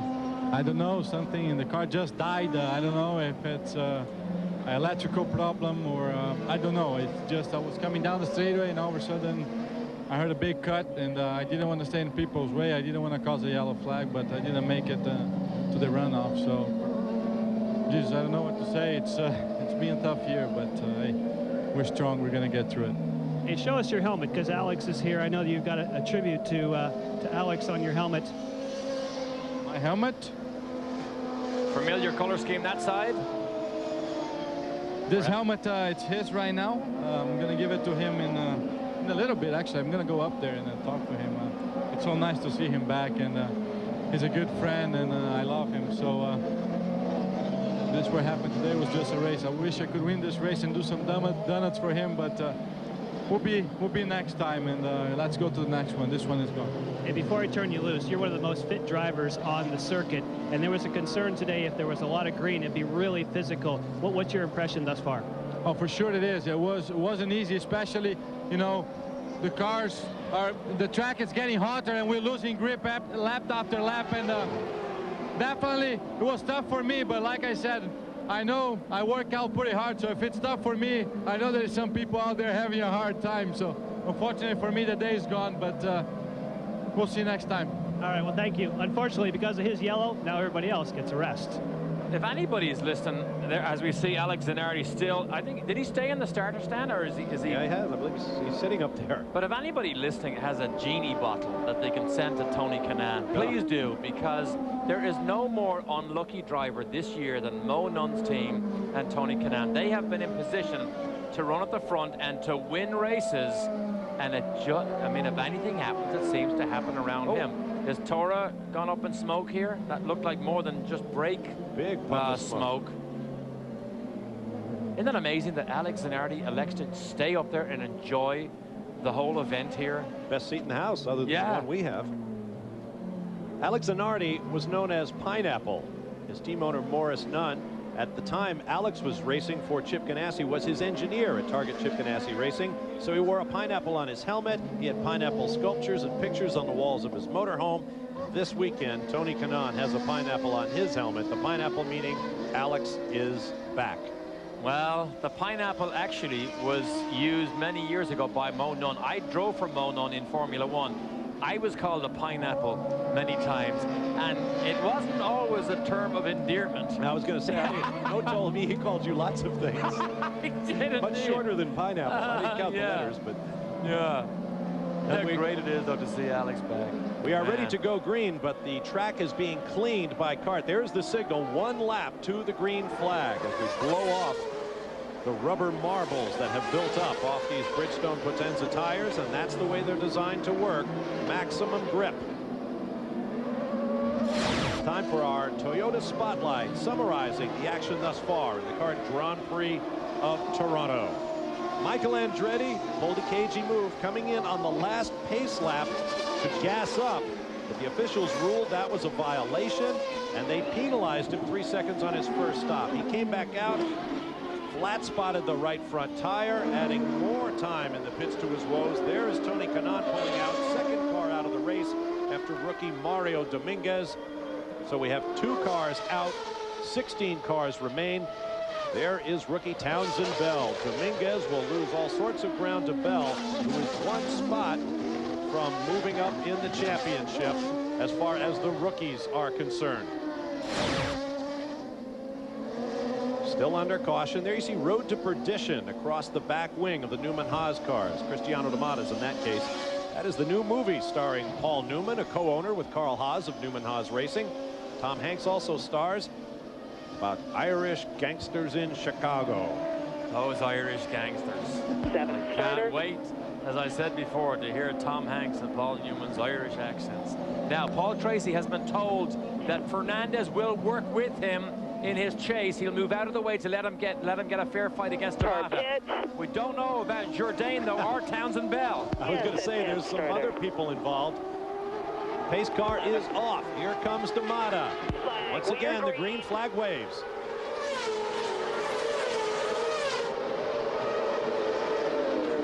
Oh, look at the challenge against Brack against Tracy. That wasn't in the script. That wasn't in the script at all. Tracy managed to keep Brack behind him. Down look at Townsend Bell. Townsend Bell, the outside. Oh, wheel to wheel. Can they make a round safely? Safely. Tracy's right behind them. Oh, Tracy interlocks wheels. Interlocks wheels. Yikes. Man, don't give me a heart attack. He's going to be anxious to get by Townsend Bell now. Townsend Bell is not in the fight. He's in 14th place. A lap down. Oh, Tracy will stick his nose and stick his wheels in anywhere he thinks it might fit. And of course, Kenny Brack is sitting back there watching. Oh, is that tag? Alex Tagliani at the turn 3 turnaround. Can't turn left. Sign says so. You got to reverse. Yeah, like he obeys the speed limit. Obviously going the wrong way. The arrow says so. Look at this arrow right here. It says he needs to go the other way. You stop. Tracy spun in turn 1. Back underway. His teammate Franchitti is behind him. Don't tell me he was trying to pass Townsend Bell down in there and was forced into a spin. Now Paul Tracy has a fight on his hands. Now Kenny Brack is in P2 behind Damata, chasing him down. There he is. Tracy lost spin, all kinds of positions. He's back behind Jimmy Vasser, who was 9th. Vasser moves up to 8th. There's Junqueira. There's Tora Takagi in 8th. Vasser 9th. Dario's 10th. Here it is. Oh, no. He locks up the rears before he ever even got to the corner. He was tucked up under Townsend Bell's rear wing from on board. Okay. Townsend Bell is right here. He's in a straight line and locks up the rears. Classic out of balance brake system on a racing car on a street circuit. And with the field still in close order, several cars swept by. So Paul Tracy drops back in the running order. Michael Andretti did he just go wide again? Yes, he did. Yes, he did. Again. He just did it again. Some kind of terminal balance problem.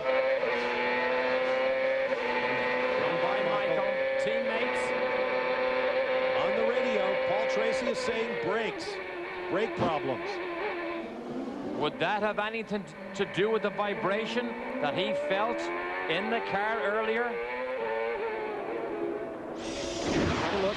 Turn 1. Here he is right here. Look. Go. Oh, he hits the wall too. See it right there? Clouts the wall with the left side. Oh, Paul. And he locked up the rears that time. Well. How quickly the face changes.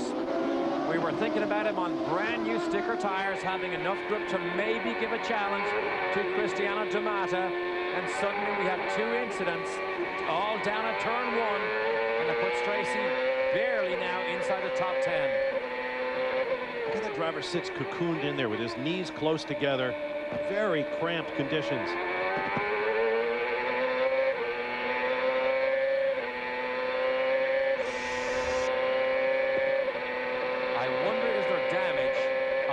Side of that car. I'm having a look over here. I don't see anything bent.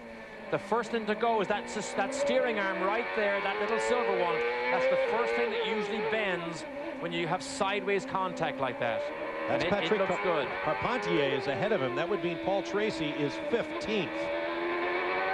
By the way, we'd like to thank our Canadian friends for these pictures provided by Molstar Sports.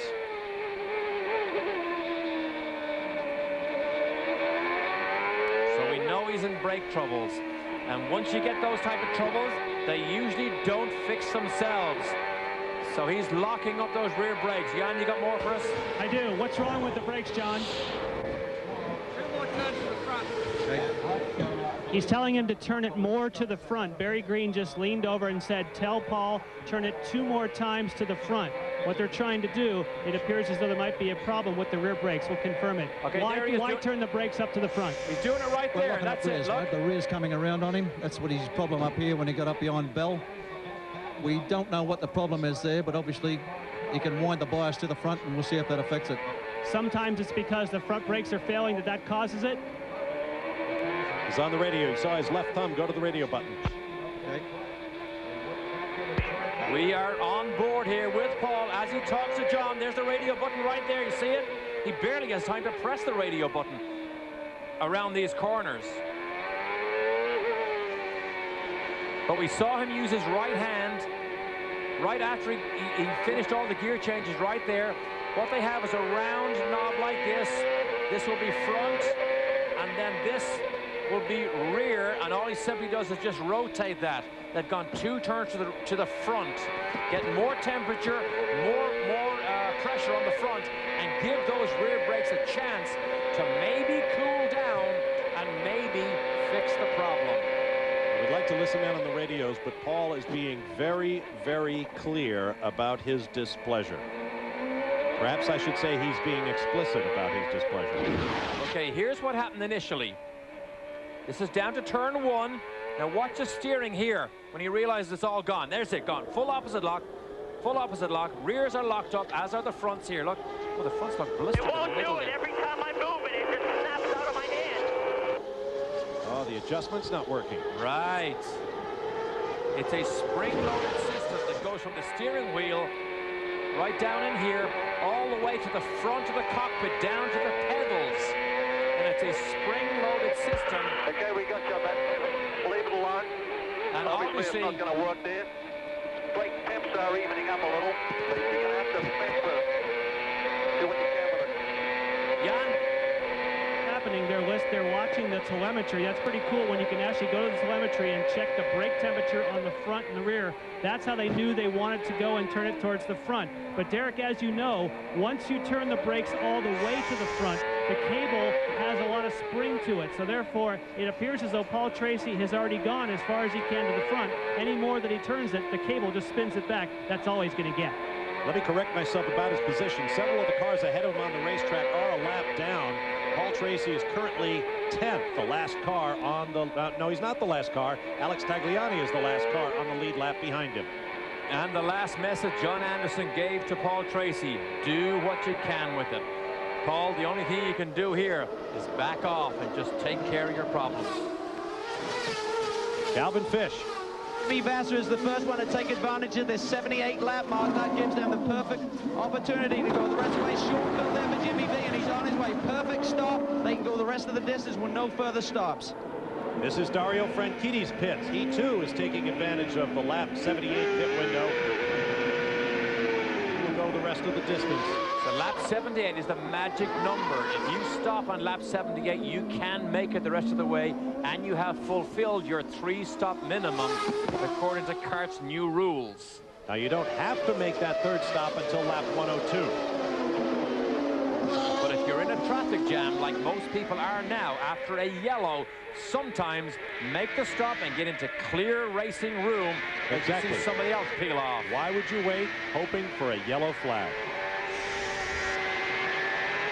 On board with Kenny Brack. 2nd place. That was certainly hectic stuff with Kenny Brack. Oh, Townsend Bell, he came out of sequence earlier on. They pulled him out of sequence because he was so far back. He went into the top 10 at one stage, a wing adjustment. We see it there on the left-hand side. But Townsend Bell was 15th on the road when he made that pit stop. He is a lap down. Back on board with Kenny Brack.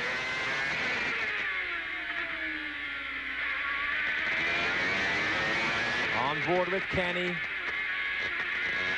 That's one of the more unusual hand positions, now down to the shifter.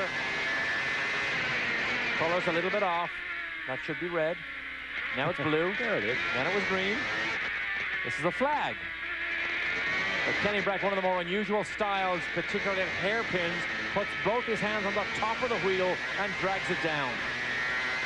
Watching the running order in threes at the upper left of your screen. A green box next to a driver's position means he has made up at least a spot. A red box means he has lost at least a spot. There's Alex Tagliani with the race leader just behind him, Jan Bigas. And Tora Takagi has had some great pit stops today, a couple of them under 9 seconds. So you would think he might have to take a bit more fuel this time because it's short-filled earlier. Oh, still not bad. That's 10.5 seconds, still pretty darn good for Walker Racing. Tagliani continues to run ahead of the race leader, trying to stay on the lead lap. Give you an idea how fast these boys are going. Christian Fittipaldi still has fastest lap of the race, 59.74. D'Amato second, 59.79. And Kenny Brack is right there now. Kenny has done a 59.80. He is only 3/100ths of a second slower as we ride on board with Kenny. 3/100ths of a second slower than Cristiano. And they all have one more stop to make, and they have to make it before lap 97. 15 more laps. No, not 15. Yeah, 15 more laps. Brack's best finish of the year was a 3rd place at Mazda Raceway Laguna Seca. He currently runs 2nd, and he is closing up slightly on D'Amato, who may be balked a little bit by Alex Tagliani. He's down to 9.5 seconds behind the race leader. There's Shinji Nakano. Having an exceptional weekend here is Shinji Nakano. He is backed by Honda of Japan. So they gave him obviously the best of engines, if there are factory engines that are slightly better than the rest. Scott Dixon right behind him. Dixon also having a good day. Nakano, Dixon and Junqueira have all been about the same position on the racetrack, fighting with each other. Junqueira, although having dropped back from his grid position. Paul Tracy is now up to 7th place with Jimmy Vasser behind him, then Dario and Takagi rounding out the top 10. Paul Tracy trying to keep a streak alive. In 10 starts in his hometown of Toronto, he has 8 top 10s. CBS Auto Racing Series coverage of the CART Grand Prix of Toronto will continue after this message and a word from your local station.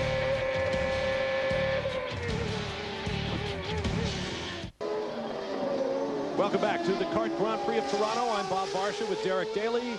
Calvin Fish and Jan Bikas are in the pit lane. We are working lap number 86 of 112 scheduled. The leader is Cristiano D'Amato over Kenny Brack, Christian Fittipaldi, Shinji Nakano, and Scott Dixon, the top 5. The fastest man on the racetrack is and has been for the last half dozen laps or so, Kenny Brack, who has taken about 4 seconds off the gap. That man in the black number 6 Haviland car, Cristiano D'Amato, has enjoyed to this point over the 2nd place car. And Cristiano, you can see now, is behind Alex Tagliani, and he has been for the last 2 or 3 laps. Meanwhile, Kenny Brack has been eating into this lead that was 9 seconds at one stage. There is Kenny.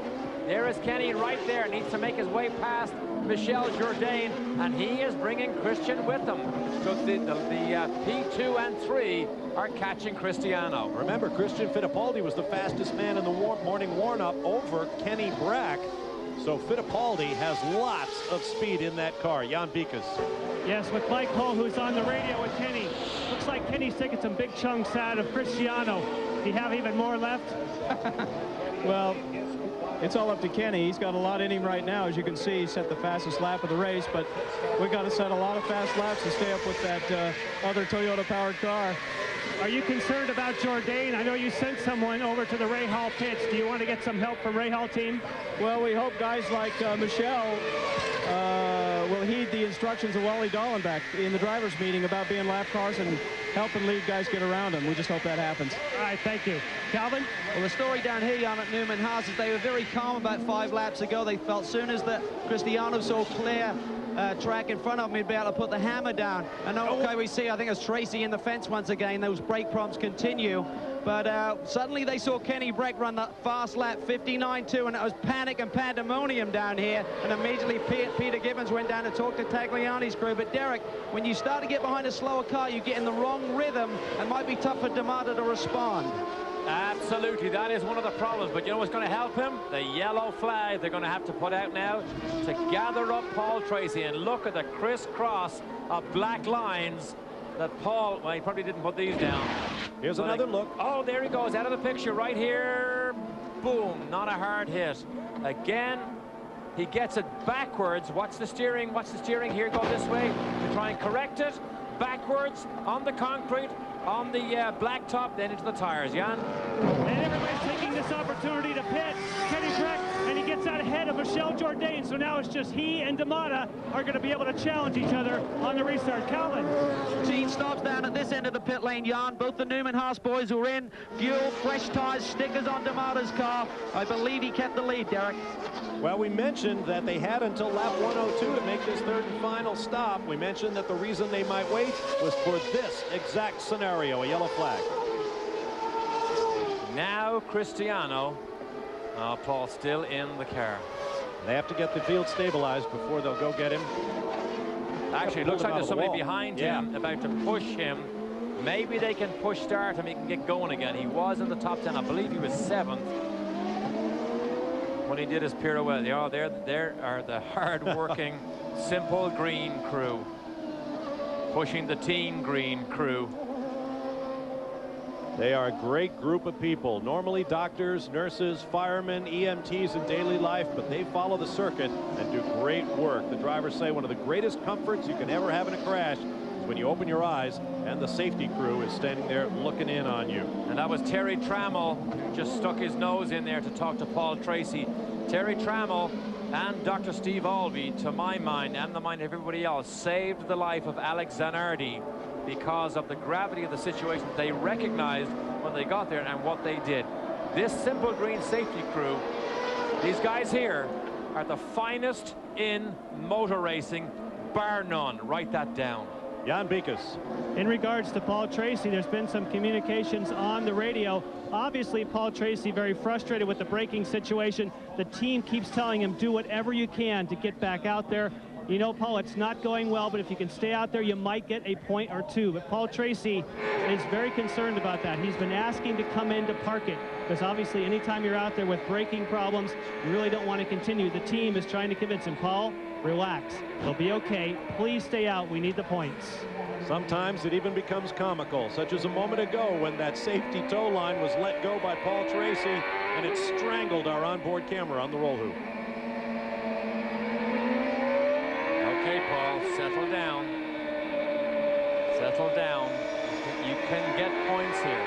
Now remember, this team had never run the street circuit before with these Lolas. They're learning a lot today. Oh, Paul Tracy on the, there you see the camera waving in the wind. Paul Tracy just radioed his crew that he has no brakes. And we've also got the camera this is going to be interesting. The roll hoop. See our camera right there? We're going to charge Paul for that camera, because if these drivers damage these, we do send them a bill. That's the least of his problems. Bring it in and shut it off. Shut it off? Sit and stay with the car for a time being. Just hang on. Heard John Anderson say shut it off. He's in conversations with Paul right now. Obviously, if he's got no brakes, you know, there's one thing about collecting championship points, another thing about putting your driver in harm's way. So they're going to check to see if they can find any leaks, what may have caused this problem. But Paul's not so sure this is what he wants to be driving today. And Jan, Paul is not a monster, despite how aggressive a driver he is. He's not a monster on that brake pedal. He is nowhere near as hard on the brake pedal as, say, a Michael Andretti. So this is unusual that he it's over, it's over. Well, you're going to get it straight from the horse's mouth now, Jan, in just a second. And we actually have the opportunity for one of the first times to go on to pit road in the kart series, and we're going to try and get an immediate comment from Paul. As we look up on the Field is being given the signal, 1 to go. Day that began with so much promise for Paul Tracy and his legions of fans here in his hometown. Paul, just a case of not being safe?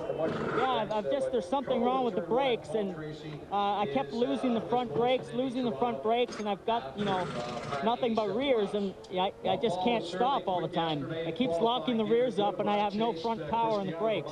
And he kept trying to screw it to the front, it just wouldn't do it, huh? It's wound out. It's wound all the way to the front, and it still won't stop locking the rears.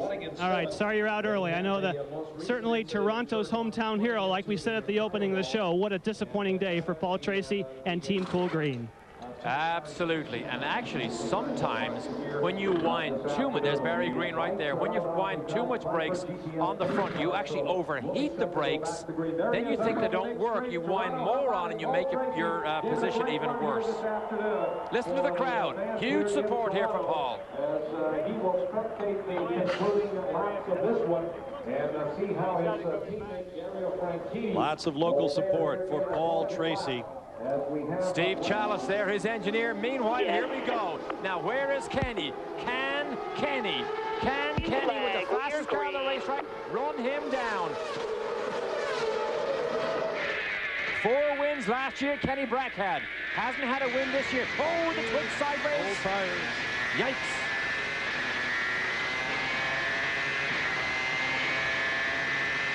Can he chase down and pass the dominant Brazilian? Down through the gearbox, hard on the brakes. Kenny's exceptionally good on all racetracks also. Remember, he's a road racing specialist from Sweden, loves these street circuits. Identical machinery here. Lola's with Toyota engines. The problem with a street circuit, you might be able to catch somebody, and you might even be half a second a lap faster, but it is very tough to squeeze down inside somebody and make the pass. Things are getting really intense. We're hearing that the 2 players' Forsyth teammates, Tagliani and Carpentier, the remaining 2 Canadian drivers in this race, just got together, minor damage. They will continue. Well, Paul Tracy said nobody has put pressure on Cristiano Damata this year. Arguably, Bruno Junqueira did earlier this year at Portland, and to some extent, last week in Chicago. Right now, it is his teammate, Kenny Brack's turn. There's the unusual line again. They come down here, then they move over. Yikes! Trouble again. Junqueira, the orange and white Bell. machine of Townsend Bell, and Tora Takagi went in 3 wide. Junqueira was trying to go around the outside. He's not impressed either. Look at this. He is not impressed. It doesn't matter if it's Portuguese or English. That is a common language. Junqueira was running in 6th behind his teammate.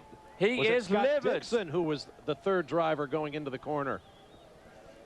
Townsend Bell. I'll have to wait for a replay.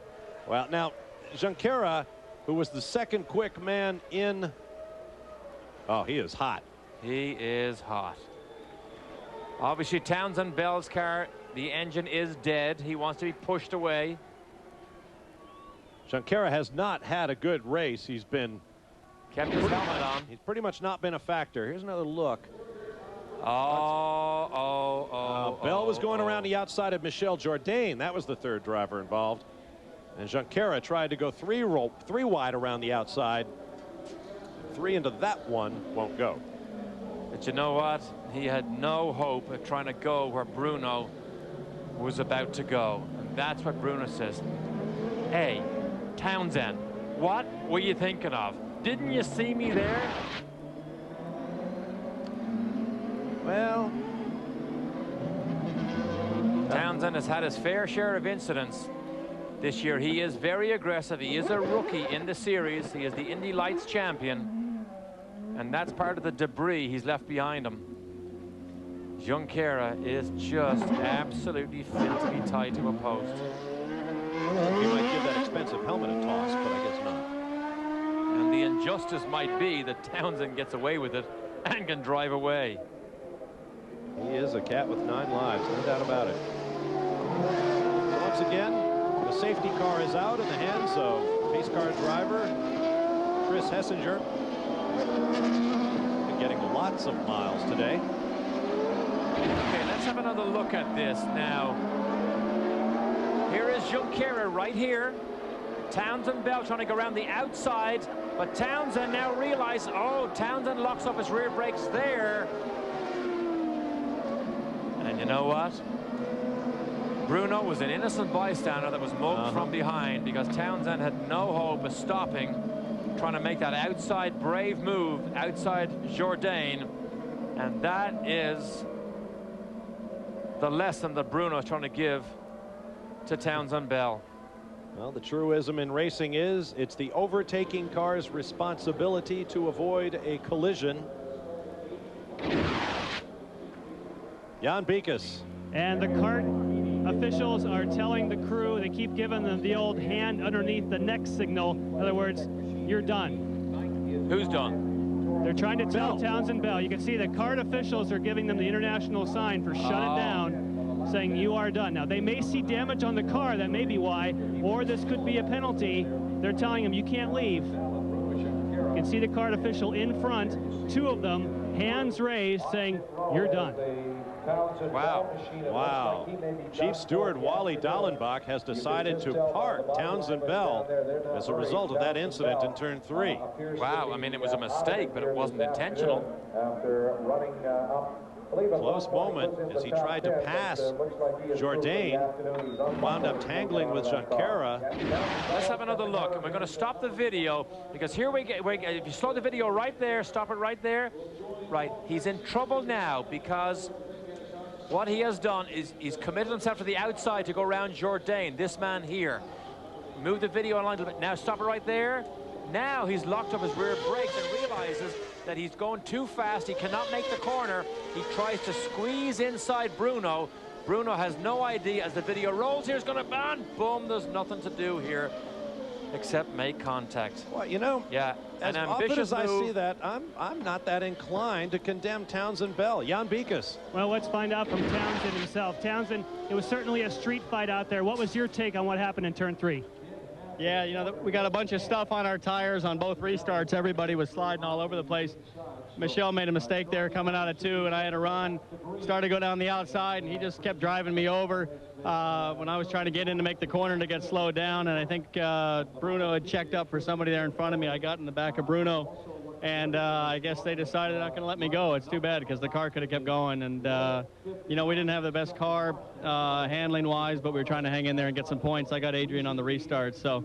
Does this seem awful extreme to you?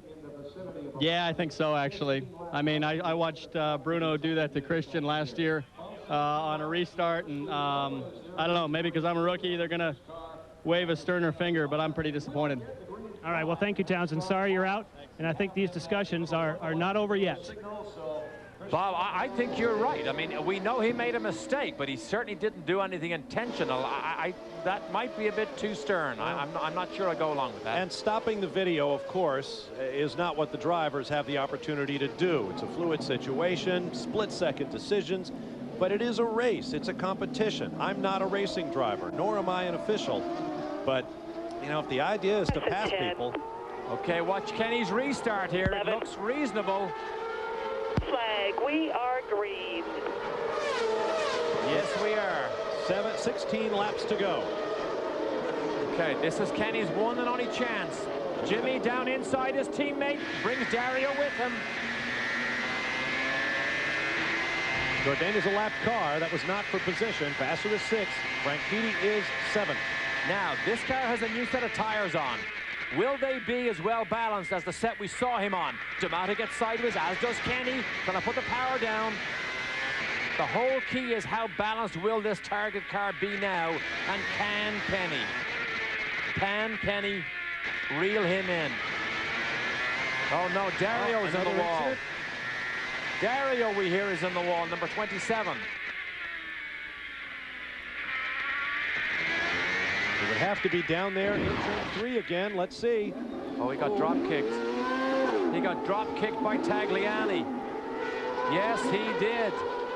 He comes down the inside. He's minding his own business. Boom, gets drop kicked by Tagliani right into the gearbox. And over here, that wing there, is Jourdain, because he had nowhere to go. Jourdain appears to have lost the fire. Obviously, Dario is back in action, having lost all kinds of track position. Yeah, he was 9th before that incident happened. 7th he was before that. Jourdain still unable to get the fire. Well, he's had an eventful day. He's been up close and personal watching all of these. Jan Bikas.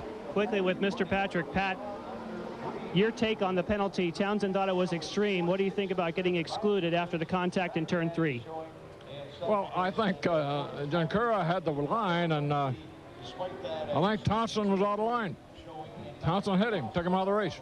So do you think that it was appropriate to have him excluded, your own driver? Do you think it was appropriate what Wally Dallenbach did, setting him down? Hey. I don't know. I really don't know what's appropriate. Thank you, Mr. Patrick. Pat Patrick, whose team has been in this series for many years with many champion drivers. In fact, it's Pat's second tenure with the series. His original team was bought by Chip Ganassi and became Target Chip Ganassi Racing. There is Pat Patrick. Jourdain is running. That was him, top of the picture. Kenny is not losing out now to D'Amata. Christian Fittipaldi is right there, as is Nakano. There will be Shinji Nakano. 13 laps to go next time by. Jourdain will now become traffic for the leading cars. You know what? I don't think, have we seen D'Amata make a mistake under pressure? I don't remember him making a mistake under pressure. I mean, there is hardly a chink in his armor. He can do everything very, very well. And the Newman-Haas team, Carl Haas and actor Paul Newman, who own this team, they are so experienced and so good. Putting an exclamation point on Bruno Junqueira's story. Keep in mind, he was second in the championship coming into this weekend. And he will score no points today. Here's the unusual brake zone again. They come right down here before they cross over and then go this way. That's extreme, but there's a huge bump in the brake zone there. I'm glad they didn't have to go for a full course yellow again for Jourdain. Now he needs to move over and let Kenny through. Because Kenny will get hounded by Christian right behind him. I'll bet that thought has crossed Kenny's mind. Here's the problem. Oh, okay, moves over. Good move.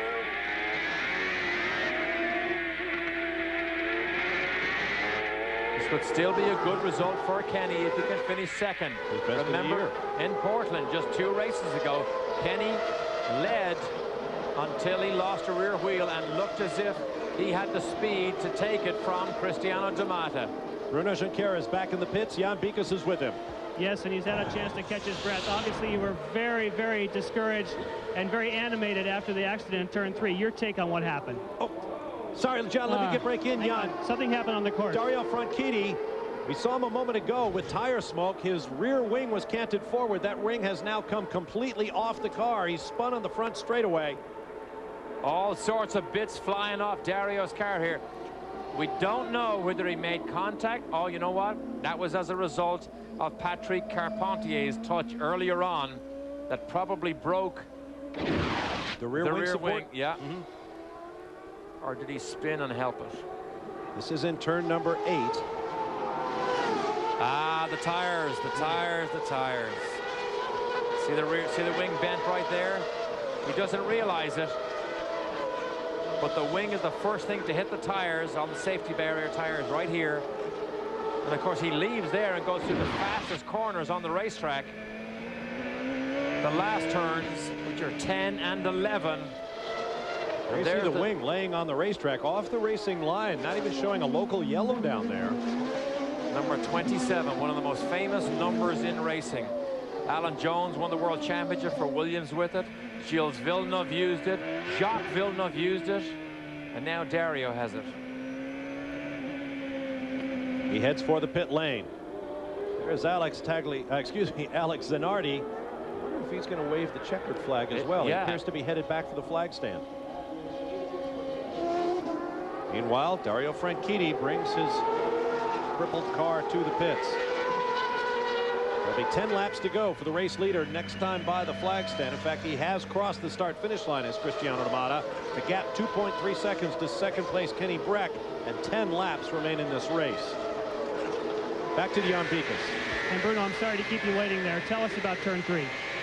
I brake in the normal point, very deep on the corner.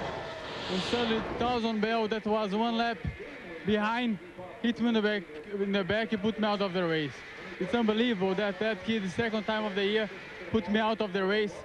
I don't admit that. He needs to have he cannot race with us, you know, he's not capable to control himself, and it's not right, because I'm fighting for the championship. I didn't have a car to win the race, but a car to finish top 5 and get points, and he took me out of the race in the end of the race. I don't admit that. Are you aware of the fact that Wally Dallenbach has sat him down, did not let him go back out, excluded him from the event? Were you aware of that? Yeah, but it's not just this event, to all the events, because I think he's maybe a fast driver, but on the race, he doesn't control himself, and he crashes everybody and put everybody out of the race. That's not right. We are working hard to fight the championship, and a kid like him put me twice out of the race, and all the guys as well, you know. Nobody, no driver like him, because he always puts someone out of the race. All right, obviously still a very angry Bruno Junqueira. Calvin? Well, Jan D'Amata is leading. We had the second place person in the championship out, and now Dario in third coming in here. Dario, talk about the incident down in 3 where you got hit from behind. I don't know what happened. Somebody hit me pretty hard from behind. So hopefully Cart will do something about it. I've just one of the most idiotic decisions I ever saw today. And I passed Dixon. He said I shortcutted the course, which I did not do. They say you did that, going up over the curbs, these concrete patches that we discussed earlier in the weekend. And I had 2 wheels on the curb, like I have every bloody lap. But they made a decision, and I'm waiting for Wally Dallenbach to come and explain to me after the race what proof he has. I want to see it, and I want to know why he made a decision. I did not cut the course. When you got rammed by the player's car, did it damage the car? Did that cause the spin later on? No, I just locked up the rears on braking. All right, mate, tough to see you out. We'll see you in Cleveland, defending champ there. That's Dario Franchitti. There are some angry race drivers in the pit lane here in Toronto. Second in the championship, Bruno Junqueira out of the race. Dario Franchitti, third in the championship, as Calvin Fish mentioned, out of the race. Michel Jourdain, fourth in the championship, currently runs 13th, 3 laps down to that man, the race leader Cristiano D'Amata. He will score no points today. Fifth in the championship, Christian Fittipaldi runs in third, just 6 seconds behind his teammate. And 6th in the championship, Scott Dixon runs in 5th place, 10 seconds behind the race leader. And believe it or not, Cristiano D'Amata, just to put an exclamation mark on his performance today. +3 to Christian, Kenny, +3 to Christian. Just did a 58.8, the only driver to dip into the 58s.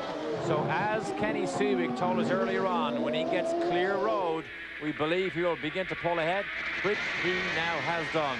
And that demoralizes this man right here, because he thought he could run him down. In fact, he was just being told +3 to Christian, Kenny, meaning you're 3 seconds ahead of the car behind you. Could Kenny Breck be driving his mirrors now rather than the open track in front, trying to catch D'Amata? No, he knows he doesn't have the speed to catch D'Amata, but isn't it amazing that when your championship run, when you're earmarked to win the championship, everybody else falls off the road, as they have today. Made it easy for him. Kenny could have beaten him in Portland, and he fell off the road. People could have beaten him in Chicago, and they fell off the road. And now again here, he just behaves himself, stays out of trouble, and you know, the challengers just fall all over themselves. Well, they say you make your own luck in racing. It just never seems to hit Cristiano D'Amata when it counts. He has had a crash this weekend, one of the few we've seen from him this year, but it was in Friday qualifying, and he was still the fastest man on the racetrack. And just a tiny bit behind these boys is still Shinji Nakano, running in 4th place. Best finish he ever had was last weekend in 5th place. So see that? Kenny missed the apex and just almost brushed the tires with the left side wheels. Keep in mind, over 100 laps of hard racing on a hot day here in Toronto. Very, very hard work for these drivers. -4 +4. There is Christian Fittipaldi, D'Amata's teammate. Now they have pit boards also, in addition to the radio communications. 5 laps to go. Look at all the marbles out here. They were from the tires. That's what they swept up earlier on. That's not that long ago, so you see how quickly it gathers up again. But here is Shinji Nakano. Boy, his fan club, who came all the way from Japan to support him, have enjoyed it today, or enjoyed, in fact, all this weekend. Then Scott Dixon, then that man, Jimmy Vasser, in the yellow and white shell car. Right there is Alex Tagliani in the Forsyth machine. He is in 7th place. It'll be a good run for him on home turf. Takagi's not too far behind them. Fernandez and Patrick Carpentier. There is Tagliani. They are in the Reynard. The Reynard, people believe, does not generate as much downforce as the Lola. Most of the field now in the Lola. The only Reynards are the 2 players' cars and Derek Walker's car with Tora Takagi. And in hot days like today, when you don't generate downforce, you just don't have the grip. 4 laps to go now.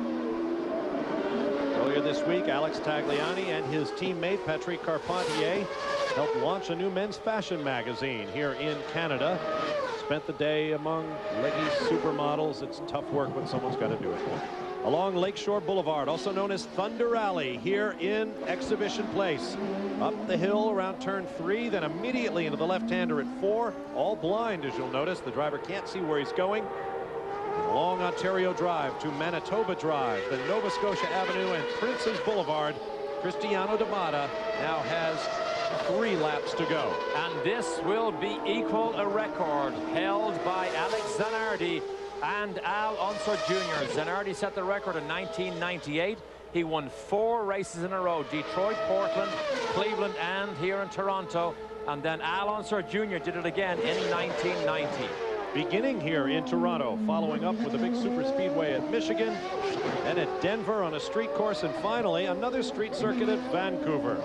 Lau is very, very good on the temporary circuits. Al Jr. was dynamite on these temporary street circuits. There is Alex. There is Alex Zanardi standing up. He will wave the checkered flag. He's been there all day long, just as he said he would. First person other than the chief starter to wave the green flag to begin a CART FedEx Championship Series race. L2 plus 6, drop. Further instructions to Kenny Brack.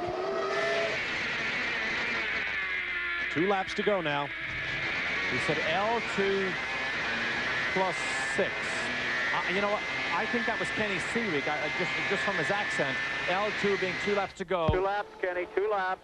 Plus 6 being 6 seconds ahead of Kenny.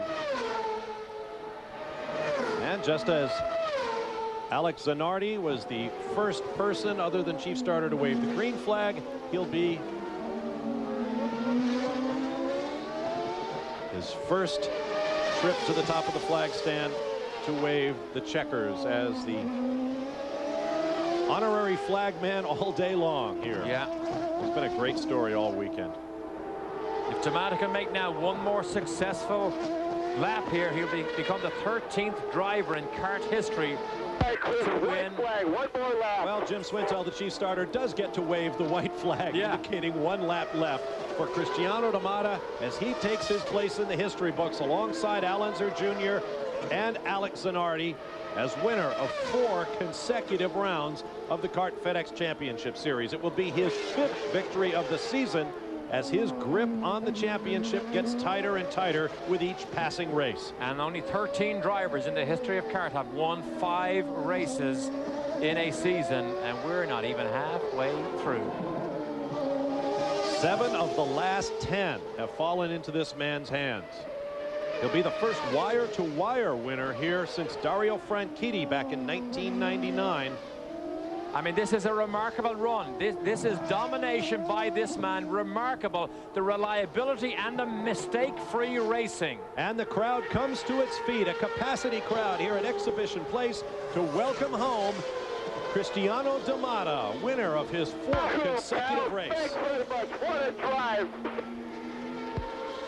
Once more by Prince's Gate, and this time he can afford to give it a look.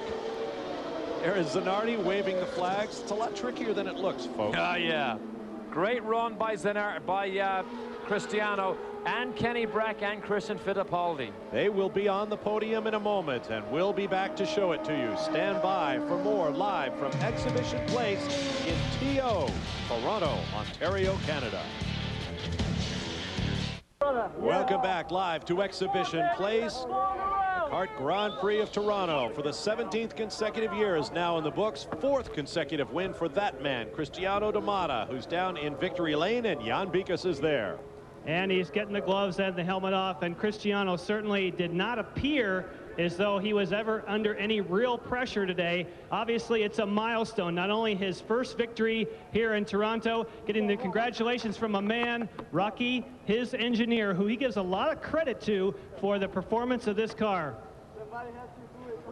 Cristiano, come around here and tell us about your race, and come around here and let's greet the fans as well. Congratulations, you're first at Toronto and 4 in a row. Thank you very much. It's a great pleasure for me, of course. I'm very pleased for hard work we've done with whole Newman Haas crew, Toyota, Javelin. I think the team we've been working very hard since the season. We're, just collecting the fruits we've been growing since last year. So it's very, very pleasant, makes me feel very proud to work with a team like this. It's very good. Did you ever, at any time other than the start, feel under pressure?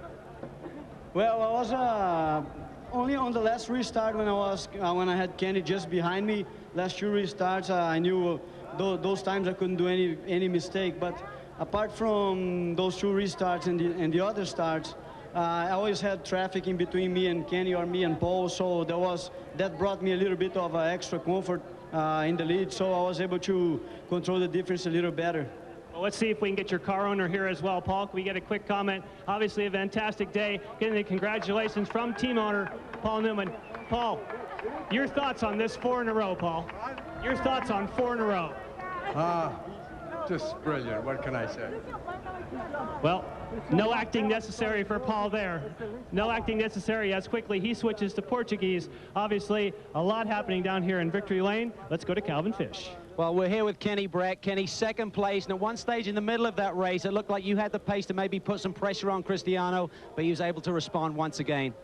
Yeah, they are a little better than us right now, but Target team, number 12 car today, did a fantastic job, and Toyota and Bridgestone and everybody. So I'm really happy to bounce back. 2nd place is good. We're back where we were in Portland now. We just need to catch Cristiano, overtake him. We'll do it. That was a real street fight out there this afternoon. How many close shaves did you have out there during the 112 laps? Well, it's quite a few, actually. Not with Cristiano or any of the top runners, but it was tough to lap people, and that created a lot of aggro today. But that's life on the streets, I guess. All right, Kenny, great job. Good points on the board. Bob? All right, thanks very much, Calvin. Good job for Kenny Brack, his best finish of the season. Same for Scott Dixon in 5th. Best finish ever for Shinji Nakano in 4th. But Cristiano Damata becomes only the 2nd driver in the 17-year history of this race to win from pole. The only other man to do it, Michael Andretti, went 2 laps down early, finishes in 11th place to pick up a couple of points. To Jan Bikas. Well, of course, it's a Newman Haas 1-3. Christian, tell me about your day out there. Oh, it was pretty good. In the beginning, I ran very close to Kenny. I think I killed my rear tires. And then we did a couple of changes. My 2nd stint was pretty quick. I think 2nd and 3rd stints, the car was handling very well. And then we tried to do a last change for the last stint, and I got a little bit too much push. And then the last 5 laps, 8 laps, I saw it wasn't worth it. I just brought it home for the points in the championship. But, wow, Cristiano's really on a roll right now. And we'll definitely need I think everyone in the series needs to work a lot harder to try and catch him. Well, who better to do it than his own teammate? Bob? All right, thank you, Jan. Everyone given a thorough beating in the points today. Cristiano Damata now leads Bruno Junqueira by 48. Final thoughts, Derek Daly? I think what Calvin said is absolutely right. It was a great street fight, but that onboard stuff with Paul Tracy, that was as close as you can get without having the viewer press the brake pedal and the throttle. Another great weekend here at Exhibition Place in Toronto, Ontario, Canada. We'll go to another Great Lake next weekend. to Burke Lakefront Airport for the Grand Prix of Cleveland.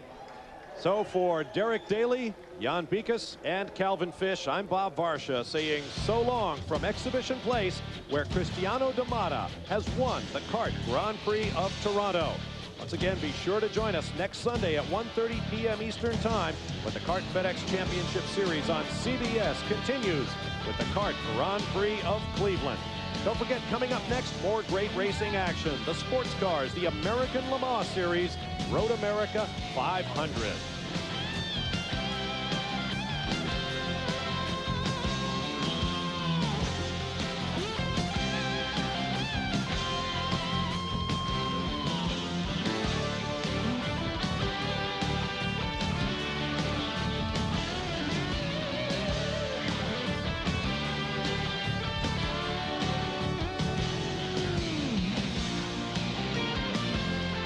Have a great weekend, everyone. This has been a presentation of CBS Sports.